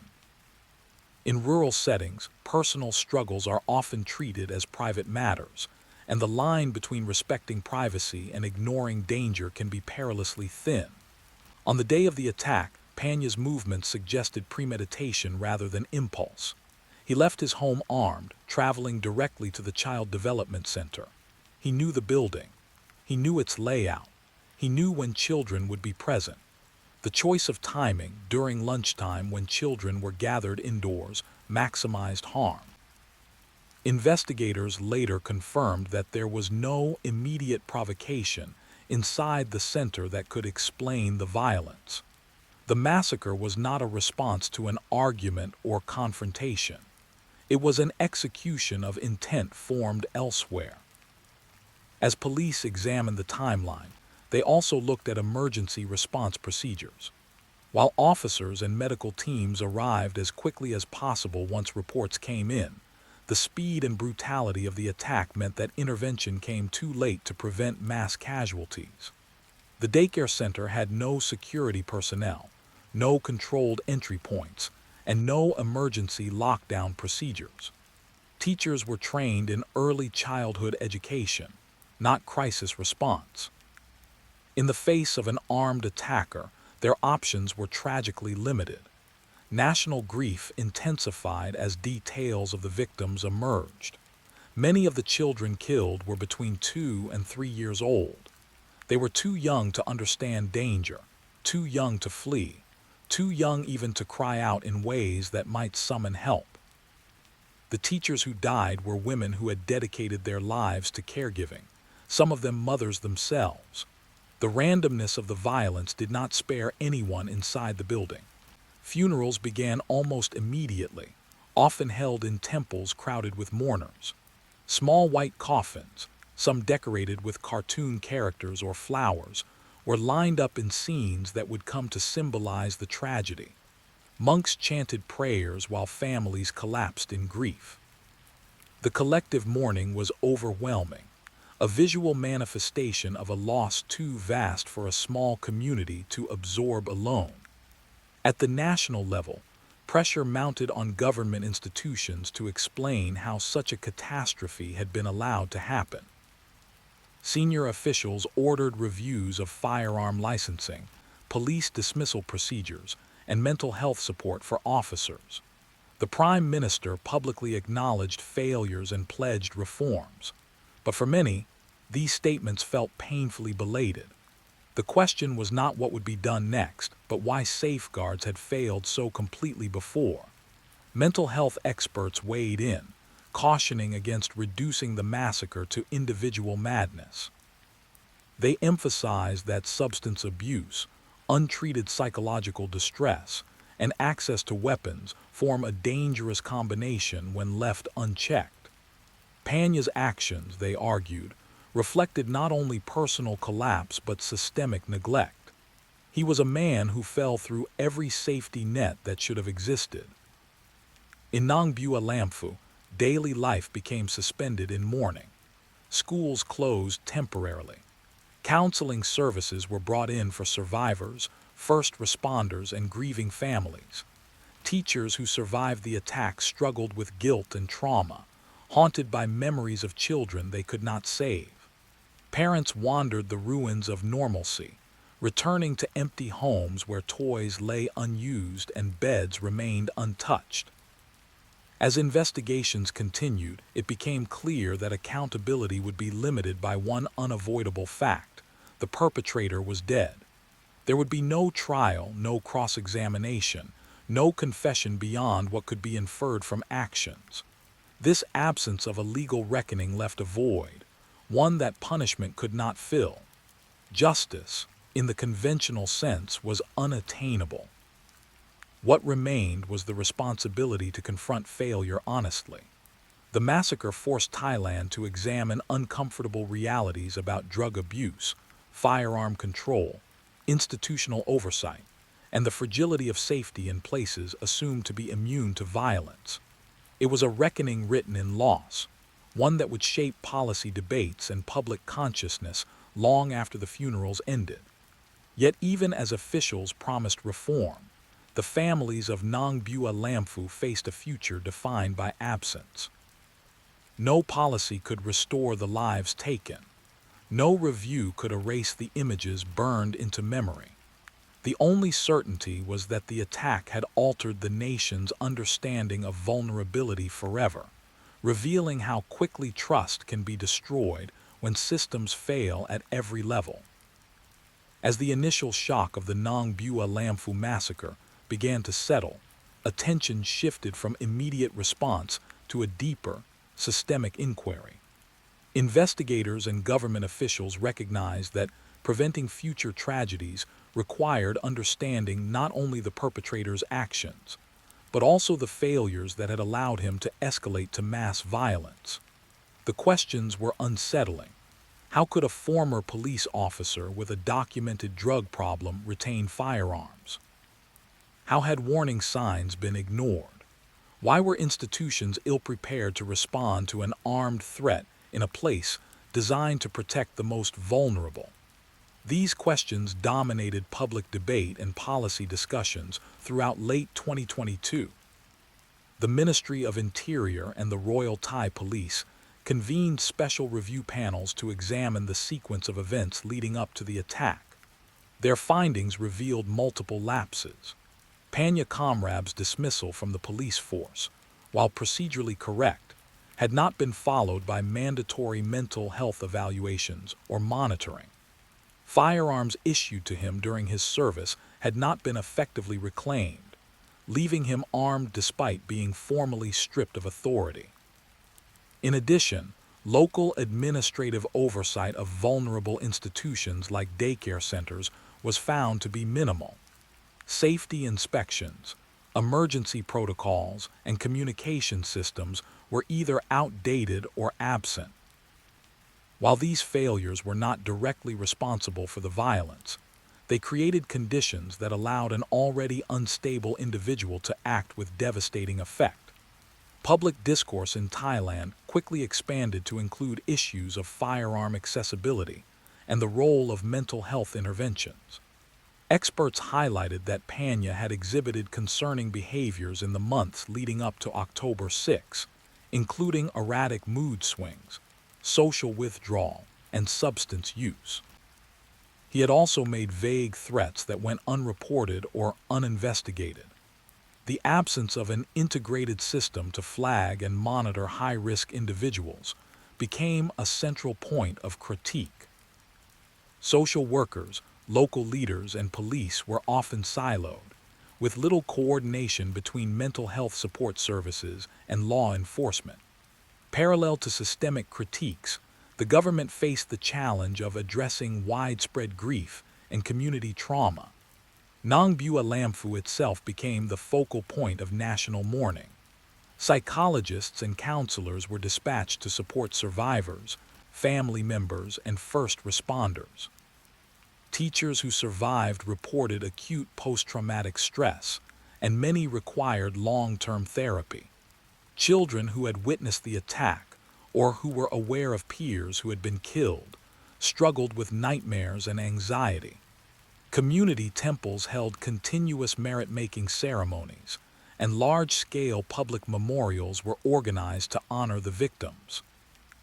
The emotional and psychological impact of the massacre extended far beyond the immediate families, affecting the provincial population as a whole. In addition to national mourning, there was an immediate reassessment of security measures in educational institutions.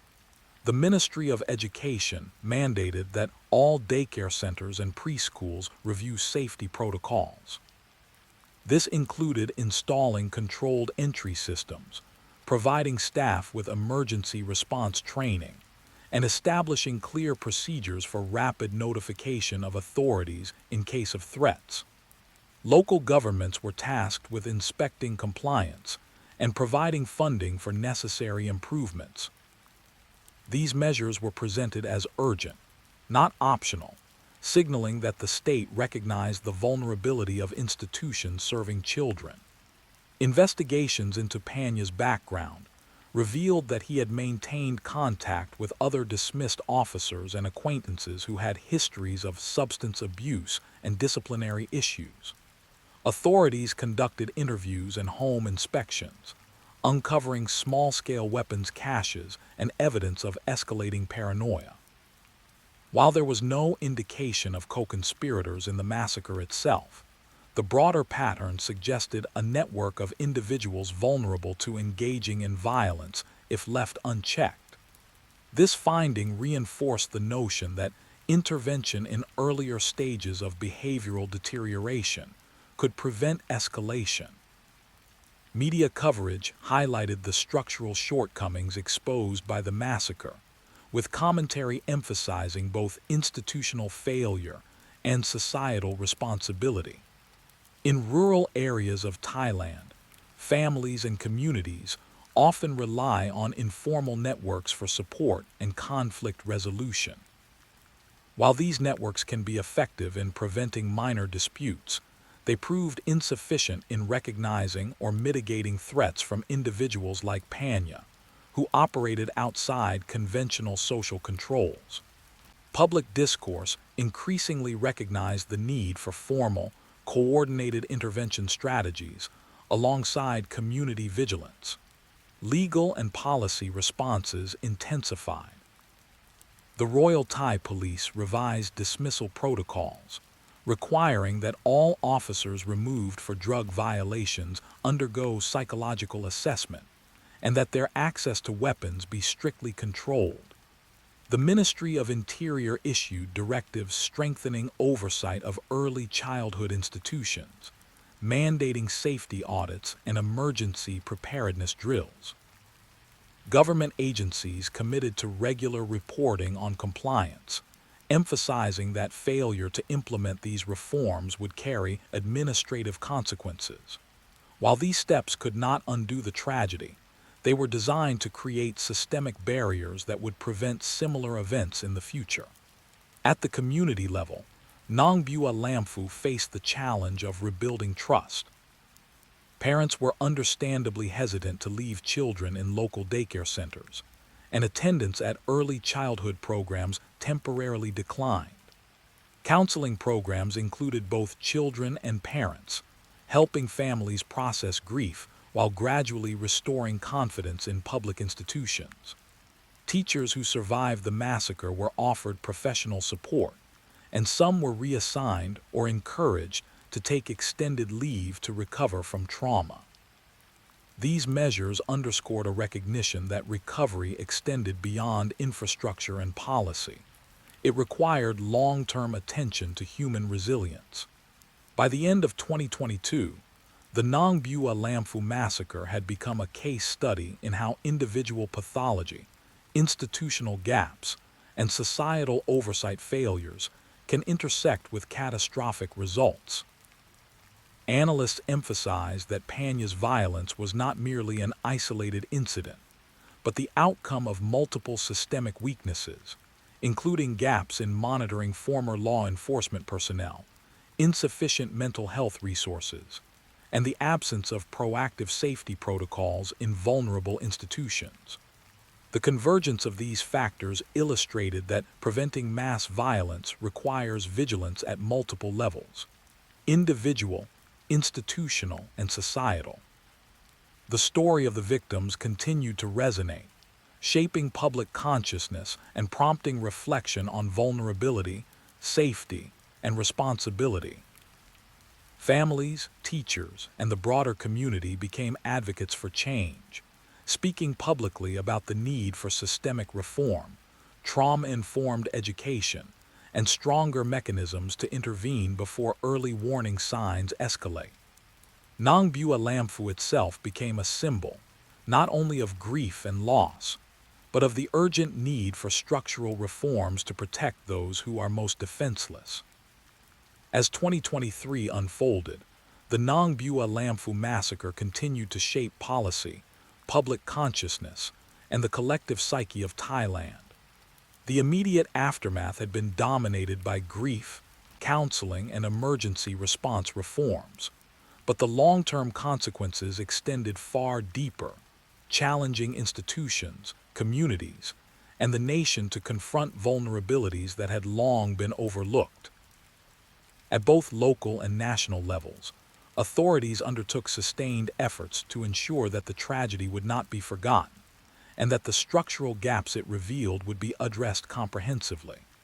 In Nongbua Lamfu, families of the victims became central figures in ongoing advocacy.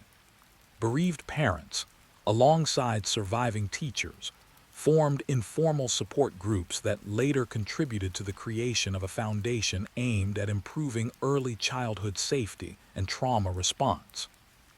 These initiatives were designed to ensure that lessons learned from the massacre translated into tangible protections for other children across the country. Community centers hosted workshops for parents and teachers on crisis preparedness, conflict resolution, and early identification of behavioral risks. The foundation also provided scholarships and funding for children affected by similar incidents, reflecting a commitment to preventing isolation and vulnerability among the youngest members of society. Government agencies implemented systemic reforms to prevent similar tragedies.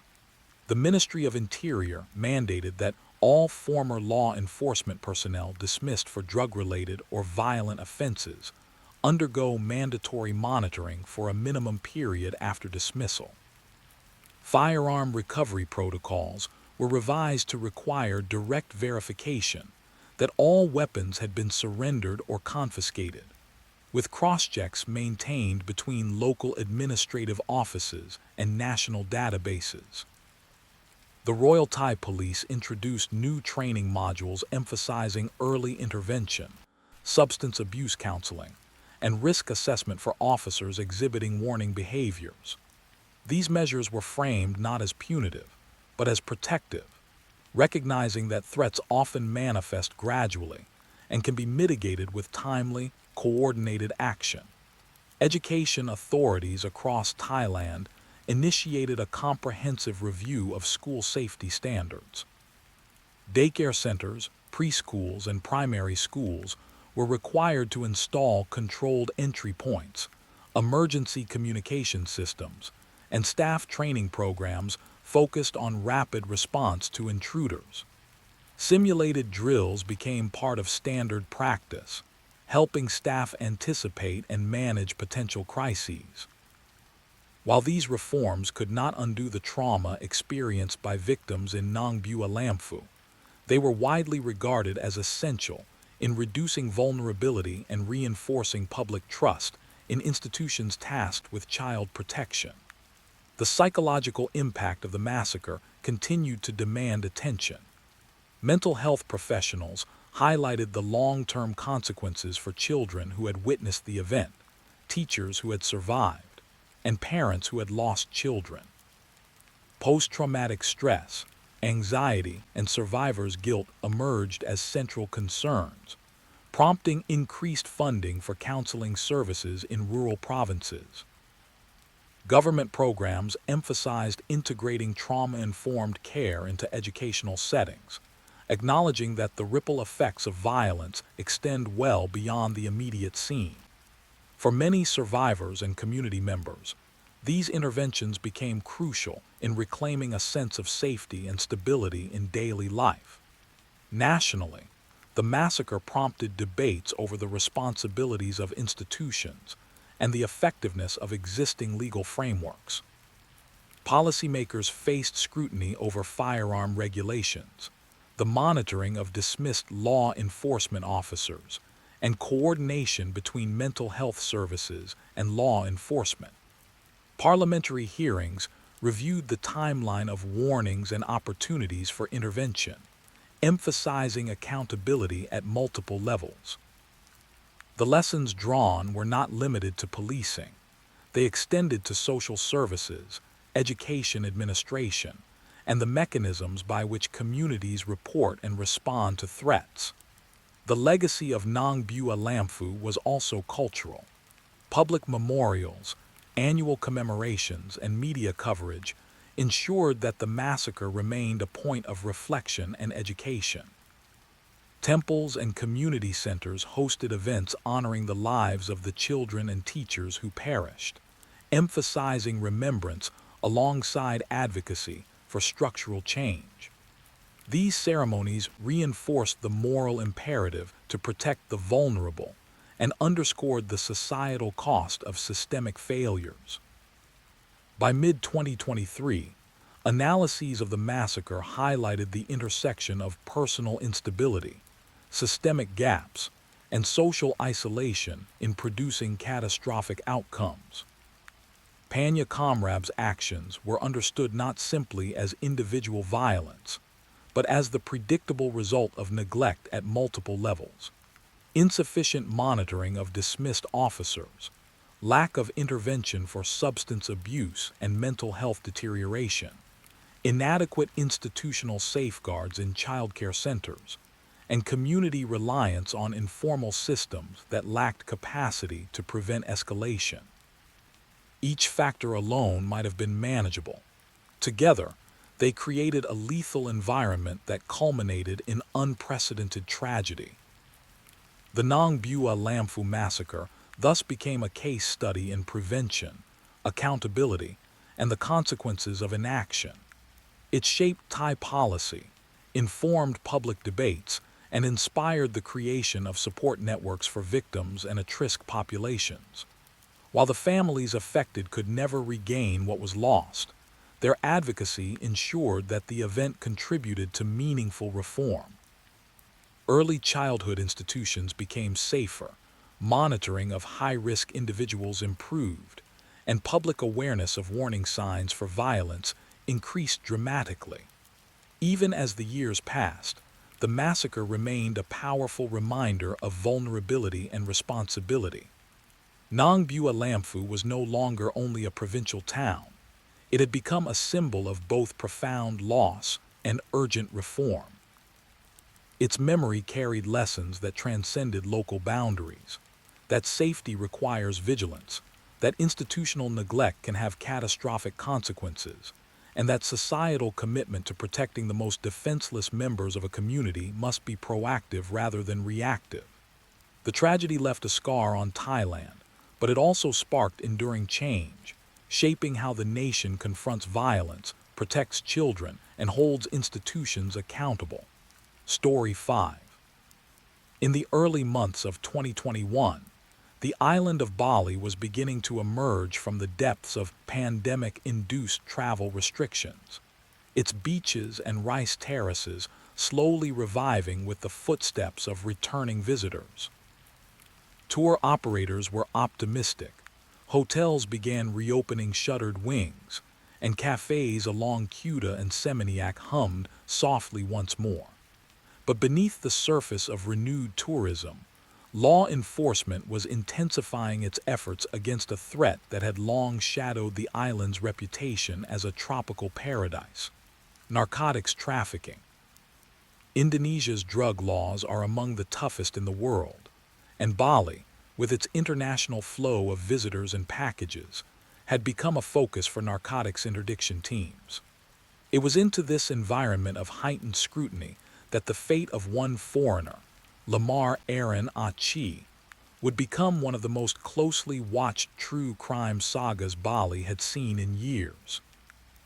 Lamar Achi was a 43-year-old businessman from Cairns, Australia, a city far removed from Bali's sandy shores but connected through years of travel and commerce.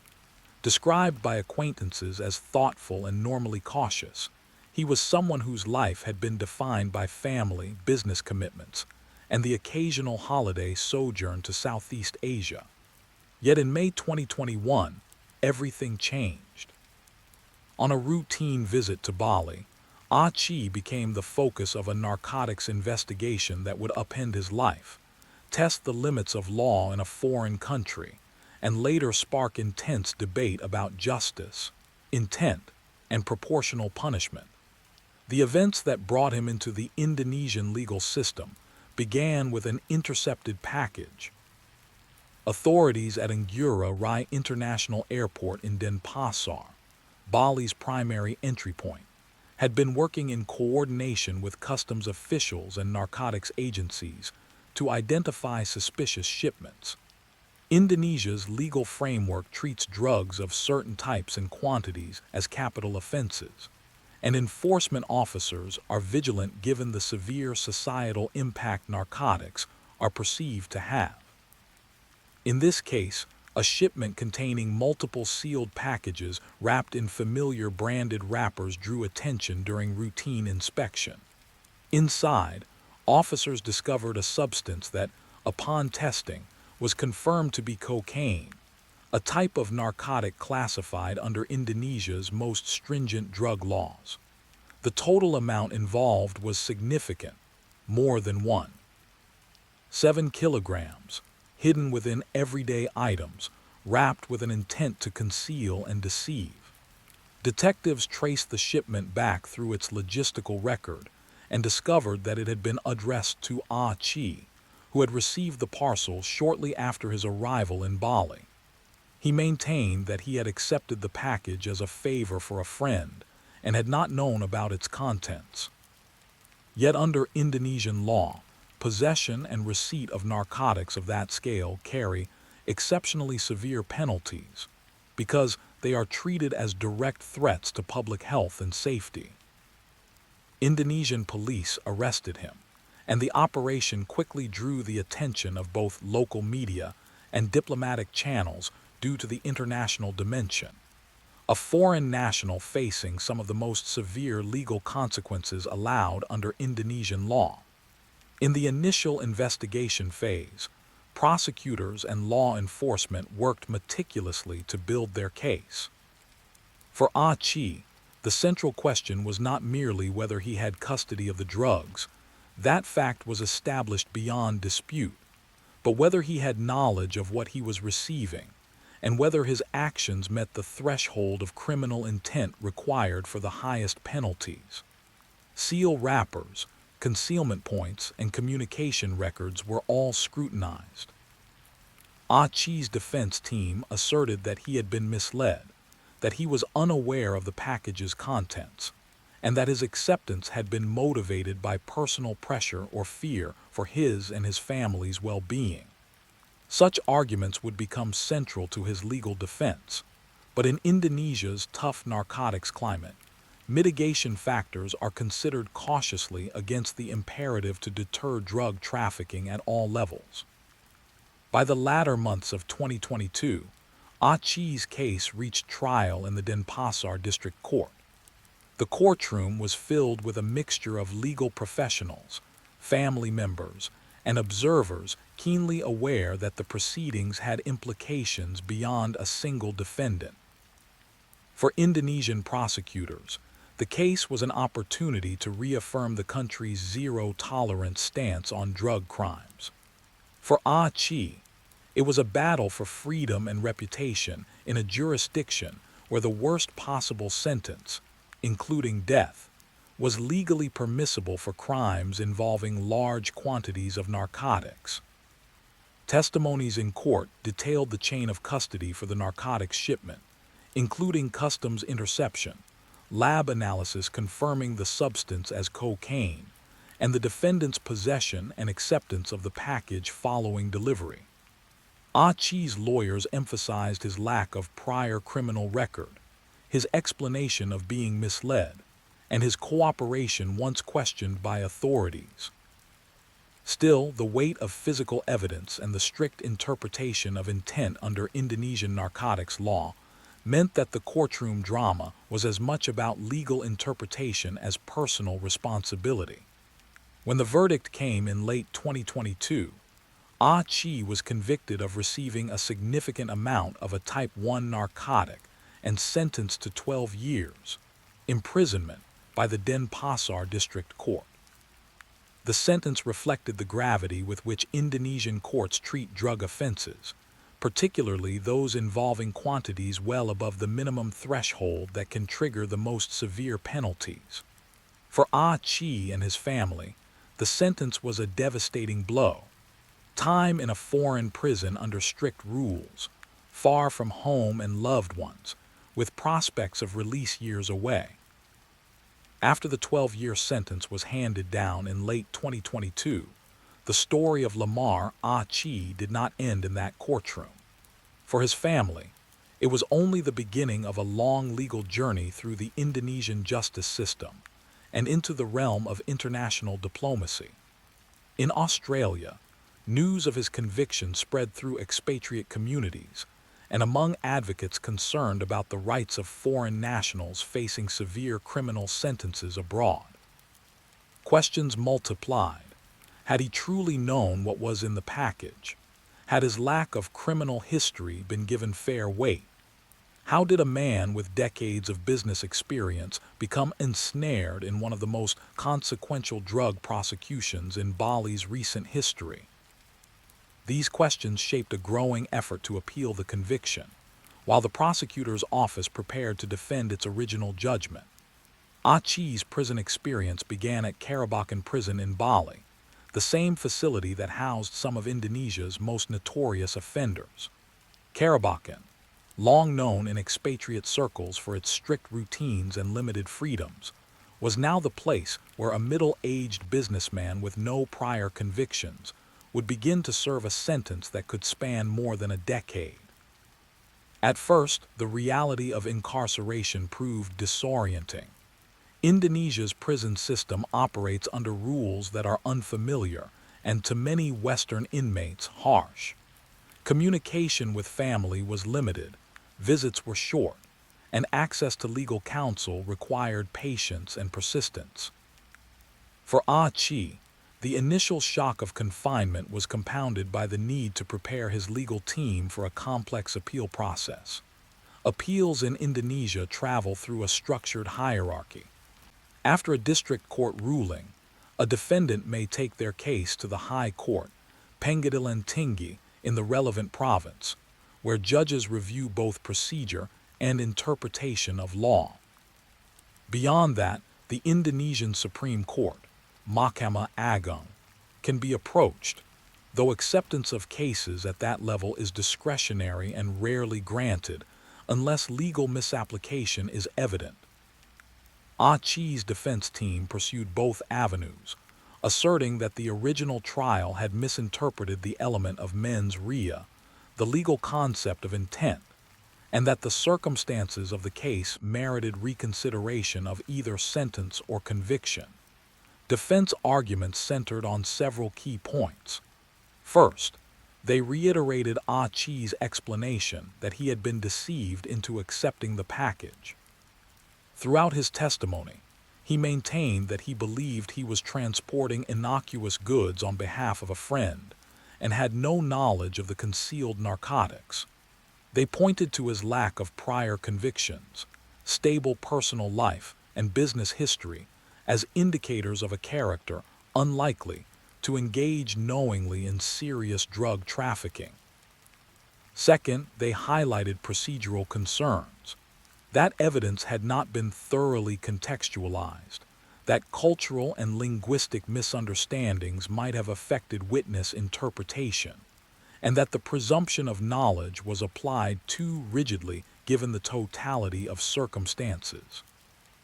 Prosecutors responded by underscoring the objective facts: the large quantity of narcotics, the absence of credible evidence showing illegal coercion or manipulation by third parties, and the standard legal principle in Indonesia that possession and receipt of significant narcotic quantities, absent compelling countervailing evidence, can be sufficient for conviction. They emphasize the national imperative to deter drug trafficking. Indonesia's narcotics law is intentionally stringent, reflecting the country's experience with addiction and its socio-economic impacts, a reality that prosecutors argued justified a tough sentence even for non-violent offenders. As the High Court appeal proceeded in 2023, hearings were held in Denpasar with legal representation from both sides presenting extensive briefs. Family members attended where permitted, their presence a reminder that the case extended beyond abstract law to real human stakes. Advocates following the case drew attention to the need for fair interpretation of intent, especially when foreign nationals might not fully understand local legal nuances. Yet in Indonesia, the sovereignty of the legal system and the strict interpretation of narcotics law were consistently invoked by authorities. Meanwhile, back in Australia, the case became part of a broader conversation about the rights of citizens abroad and the responsibilities of home governments to offer consular support. The Australian Department of Foreign Affairs and Trade confirmed that it was providing consular assistance to Ah Chi and his family, a process that involved ensuring he had access to legal representation, that his welfare was monitored in prison, and that communication channels remained open. However, consular support does not equate to legal intervention. It does not, and cannot, influence the outcome of sovereign judicial processes. Families often find this distinction difficult to reconcile when the stakes are so high. Throughout 2023, updates from the High Court remained guarded and slow to emerge. Legal proceedings in Indonesia do not always unfold with the rapid pace seen in some other jurisdictions, and part of the strategy for the defense was patience, waiting for procedural opportunities to reframe the interpretation of intent and culpability. For Ah Chi, each day in prison was a test of endurance, resilience, and faith in a legal process far from home. Letters from family became lifelines, though they arrived weeks after being sent. Phone calls were brief, often expensive for relatives abroad, and a reminder of the separation enforced by distance, not only in physical terms but in legal and cultural ones. Then, in early 2025, after years of legal work, a breakthrough came. The Indonesian Supreme Court accepted the case for review, focusing not on whether Ah Chi had possessed the drugs, that fact remained clear, but on whether the original sentence had appropriately considered mitigating factors, and whether the application of strict liability in this context had been balanced against evidence of possible lack of intent. This was not a common occurrence. The Supreme Court typically reserves its docket for legal questions of principle, rather than re-evaluations of factual findings.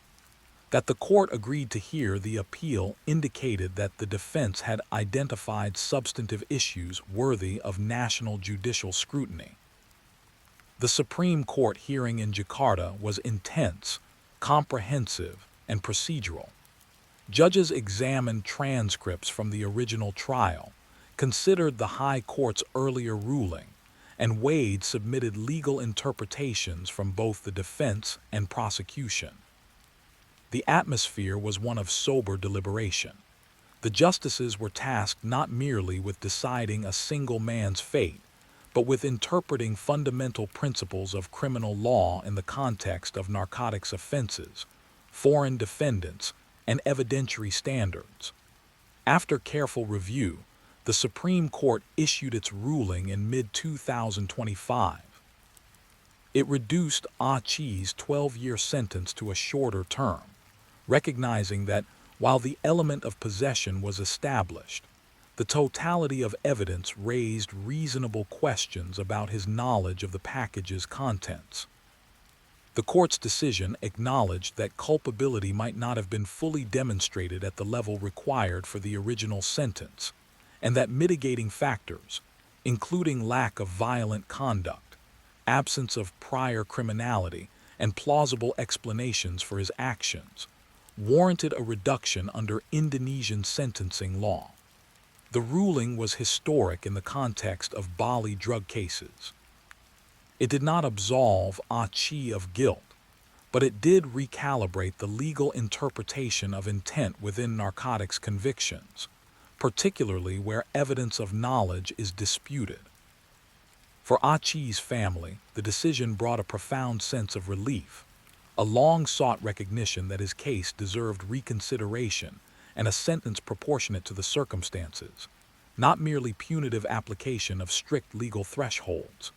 Yet even as hope returned, the realities of incarceration remained. Freedoms were still limited, time served was still long, and the process of reintegration would be slow and uncertain. His journey home, if it came at all, lay still several years ahead. But the Supreme Court's decision underscored a critical lesson, that legal systems, even those with tough standards, can evolve in their application of justice when pressed by rigorous argument and careful scrutiny. Across Thailand, Indonesia, and Australia, commentary on the case reflected a broadening awareness of how drug laws impact individuals, particularly foreigners unfamiliar with local legal cultures. Some argued that the Supreme Court's decision would lead to more nuanced application of narcotics law, while others maintained that stringent standards remain essential to deterrence. In either event, the case of Lamar Aceh had transcended its origins as an isolated prosecution to become part of ongoing conversations about law, fairness, and the universality of justice. For those who followed his story, the contours of his legal struggle offered both caution and hope. Caution about the severe consequences that come with unintentionally crossing legal lines abroad, and hope that long-term perseverance within the judicial process can yield a more balanced outcome. Through advocacy, legal persistence, and careful argument, what had begun as a devastating conviction in Bali had grown into a testament to the complexity of justice itself. Following the Supreme Court's ruling in mid-2025, attention shifted to the broader implications of Lamar Aceh's case. While the sentence reduction offered him a degree of relief, the experience had already exposed critical fault lines in the intersection between foreign nationals, local law, and Indonesia's strict narcotics regulations. Analysts in both Indonesia and Australia noted that the case would likely be cited in future legal arguments, particularly those involving possession with disputed knowledge. For Aceh, the journey from arrest to appeal had been a prolonged odyssey, spanning years of uncertainty, cultural and linguistic barriers, and intense personal reflection. Inside Karabakan prison, life continued under strict routines. The prison, known for its dense population and limited facilities, required inmates to adapt quickly to structured daily schedules. Morning roll calls, labor duties, and limited visitation windows dominated the days. Aceh, accustomed to business management and autonomy, had to reconcile his previous life with the confines of incarceration. He developed a routine to maintain mental stability, reading legal materials, writing letters to family and supporters, and engaging in permitted educational programs. While conditions were challenging, Aceh's focus remained on understanding Indonesian law, preparing for any potential further appeals, and planning for eventual reintegration, however distant that might be. The public narrative surrounding the case evolved as well. Media outlets in Australia chronicled the legal journey, highlighting the Supreme Court's nuanced ruling and emphasizing the challenges faced by Australians encountering strict legal systems abroad. In Bali, local newspapers and digital platforms examined the case as a demonstration of Indonesia's commitment to enforcing narcotics laws, while also showcasing the legal system's capacity to reassess sentencing in light of mitigating circumstances. Across both countries, legal experts debated the balance between deterrence and proportionality, reflecting on how intent and knowledge should influence punishment in narcotics offenses. Meanwhile, the families affected by the case, both Ah Chi's own relatives and communities aware of narcotics consequences, struggled with the emotional ramifications. Ah Chi's family maintained close communication, advocating tirelessly for transparency in the legal process and offering support for his daily needs within the prison system. Psychological studies of foreign inmates suggested that sustained family engagement and advocacy significantly impacted resilience, emotional well-being, and eventual reintegration prospects. For Ah Chi, letters, phone calls, and visits became lifelines, sustaining his sense of identity and purpose amid the challenges of long-term incarceration. From a legal perspective, the case prompted discussions about procedural safeguards for foreign nationals in Indonesia. While the country maintains rigorous protections under its criminal code, language barriers, unfamiliarity with local law, and the complexity of appeals can create inequities in understanding and presentation. In response, Indonesian authorities, supported by diplomatic engagement, encouraged clearer protocols for translation, access to legal counsel, and documentation of procedural fairness. These reforms, although incremental, were informed by cases like Ah Chi's, which demonstrated how international attention can influence domestic legal processes and public perception. By late 2025, Ah Chi had begun participating in limited rehabilitation programs within Karabakan Prison. These programs were designed to teach vocational skills, promote education, and encourage personal responsibility. While initially unfamiliar, Ah Chi recognized the value of engaging with such opportunities. They offered structure, purpose, and potential pathways to demonstrate rehabilitation, a factor that could influence future sentence reviews or parole considerations. Engaging with fellow inmates, observing local customs, and adhering to prison regulations required patience and adaptability, skills he had honed during his professional career, but now applied under vastly different circumstances. Throughout this period, media coverage and legal scholarship examined the implications of the case for Indonesia's broader narcotics strategy. Analysts noted that high-profile foreign convictions could serve both as deterrents for illicit activity and as cautionary tales regarding cultural and legal awareness. At the same time, they highlighted the importance of balancing deterrence with fairness, particularly in cases where intent is disputed. Ah Chi's journey became emblematic of this tension, demonstrating the challenges of enforcing strict legal frameworks while ensuring equitable treatment for those unfamiliar with local legal norms. The social impact extended beyond the courtroom and prison. Advocacy groups in Australia began offering guidance for citizens traveling or conducting business in countries with stringent narcotics laws. Educational campaigns emphasized awareness of legal standards, the risks of unwittingly handling illicit substances, and the importance of understanding local regulations. These campaigns, informed by real cases such as Ah Chi's, sought to prevent similar situations and to provide practical tools for navigating international legal environments safely. As 2025 drew to a close, the broader narrative surrounding Lamar Ah Chi encompassed personal endurance, legal complexity, and the intersection of individual actions with strict national laws. His story illustrated the profound consequences that can arise from decisions, miscommunications, or deceptions, even when no violent intent is present.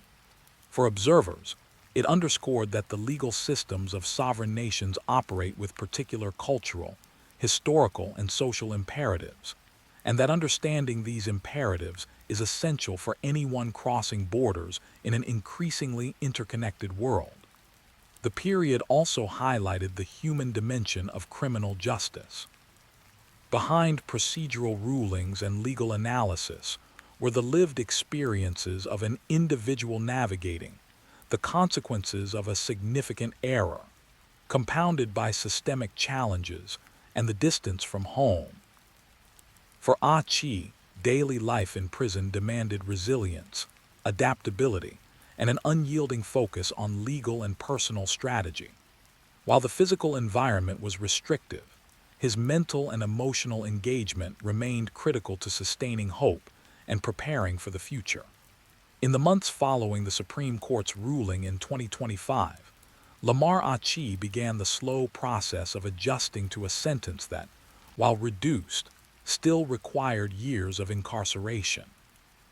The decision had brought relief, yet it also highlighted the reality that freedom would not come quickly.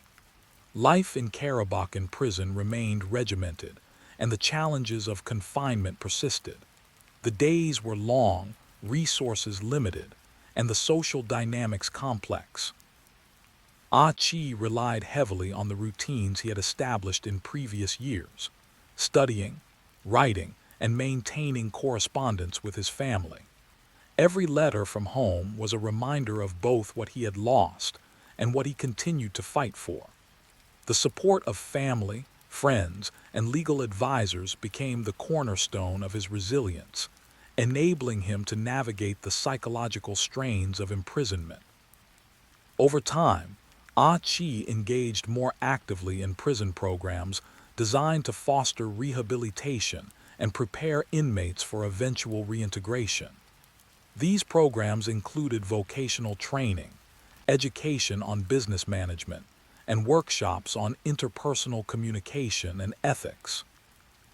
Though initially a source of skepticism for him, Ah Chi recognized that participation could serve multiple purposes, providing structure, demonstrating good behavior to prison authorities, and potentially influencing future reviews of his sentence or parole eligibility.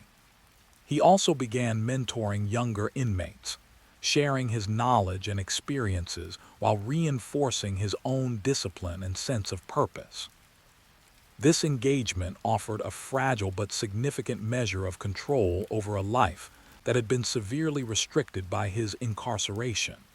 Meanwhile, the case continued to attract attention beyond the walls of the prison. Legal scholars in Indonesia and Australia published analyses emphasizing the nuances of Ah Chi's conviction and sentence reduction. The discussion focused on the intersection of strict narcotics legislation, intent, and fair application of justice for foreign nationals. Observers noted that while the case reaffirmed Indonesia's determination to combat drug trafficking, it also demonstrated the judicial system's capacity for proportionality and mitigation when credible arguments about intent and knowledge were presented. Ah Chi's experience became a reference point in seminars, law journals, and discussions about cross-cultural legal understanding and the responsibilities of individuals operating internationally. In Australia, advocacy groups and media outlets highlighted Ah Chi's situation as a cautionary tale for travelers and expatriates. They emphasized the importance of understanding local laws, being vigilant about package handling, and seeking legal counsel promptly if situations arise. His case illustrated that ignorance of the law is rarely an effective defense, particularly in jurisdictions with stringent penalties for narcotics offenses. It also underscored the limits of consular intervention. While support and guidance were available, ultimate authority rested with the host nation's judicial system. By 2026, Ah Chi's conduct in prison, his ongoing legal engagement, and the clarity provided by the Supreme Court's ruling created opportunities for further sentence consideration under Indonesia's standard procedures for good behavior. Indonesia's corrections system includes mechanisms that allow certain inmates to benefit from reduced time for compliance, participation in educational programs, and evidence of rehabilitation. While these reductions do not negate the original conviction, they provide a path toward earlier release than the full term initially imposed. Ah Chi's team and family worked closely with legal advisors to ensure all requirements were met and to submit the necessary documentation for review. During this period, Ah Chi also reflected on the broader implications of his case. He recognized that while his personal circumstances were unique, the fundamental lesson extended to anyone engaging with international jurisdictions. Understanding local law, verifying the content of packages, and being aware of legal risks were not optional considerations, but vital for personal safety and security. He began documenting his experiences, both as a personal record and as a potential educational resource for others traveling or conducting business abroad. His reflections included insights into cultural differences, procedural fairness, and the psychological challenges of incarceration in a foreign country, topics that would later inform discussions in legal and expatriate communities. The years of imprisonment also provided perspective on systemic issues. Ah Chi observed the challenges faced by Indonesian authorities in monitoring narcotics flow, the pressures on prison staff managing high-risk inmates, and the societal imperatives driving the strict enforcement of drug laws. He understood that while his case had personal dimensions, it was also a part of a larger framework designed to protect public health and deter criminal activity. This awareness tempered feelings of resentment with a recognition of the structural realities that shaped his conviction and sentence. Finally, in late 2027, after years of navigating legal appeals, demonstrating good conduct, and participating in rehabilitation programs, Ah Chi became eligible for release under Indonesian regulations. The decision to allow him to leave prison was based on a combination of factors: sentence reduction following the Supreme Court's ruling, documented good behavior, completion of rehabilitation programs, and a thorough assessment of the risks associated with reintegration. When the day arrived, the transition was both logistical and symbolic. He left Karabakan prison under official supervision, accompanied by legal and administrative staff to ensure compliance with release conditions, including reporting obligations and monitoring for a period after his release. Returning to Australia, Ah Chi faced the challenge of reintegration into a society he had been separated from for nearly 7 years. The psychological, professional, and social adjustments were significant. He reconnected with family and friends, reestablished professional relationships, and began rebuilding his life while remaining cognizant of the lessons learned from his ordeal.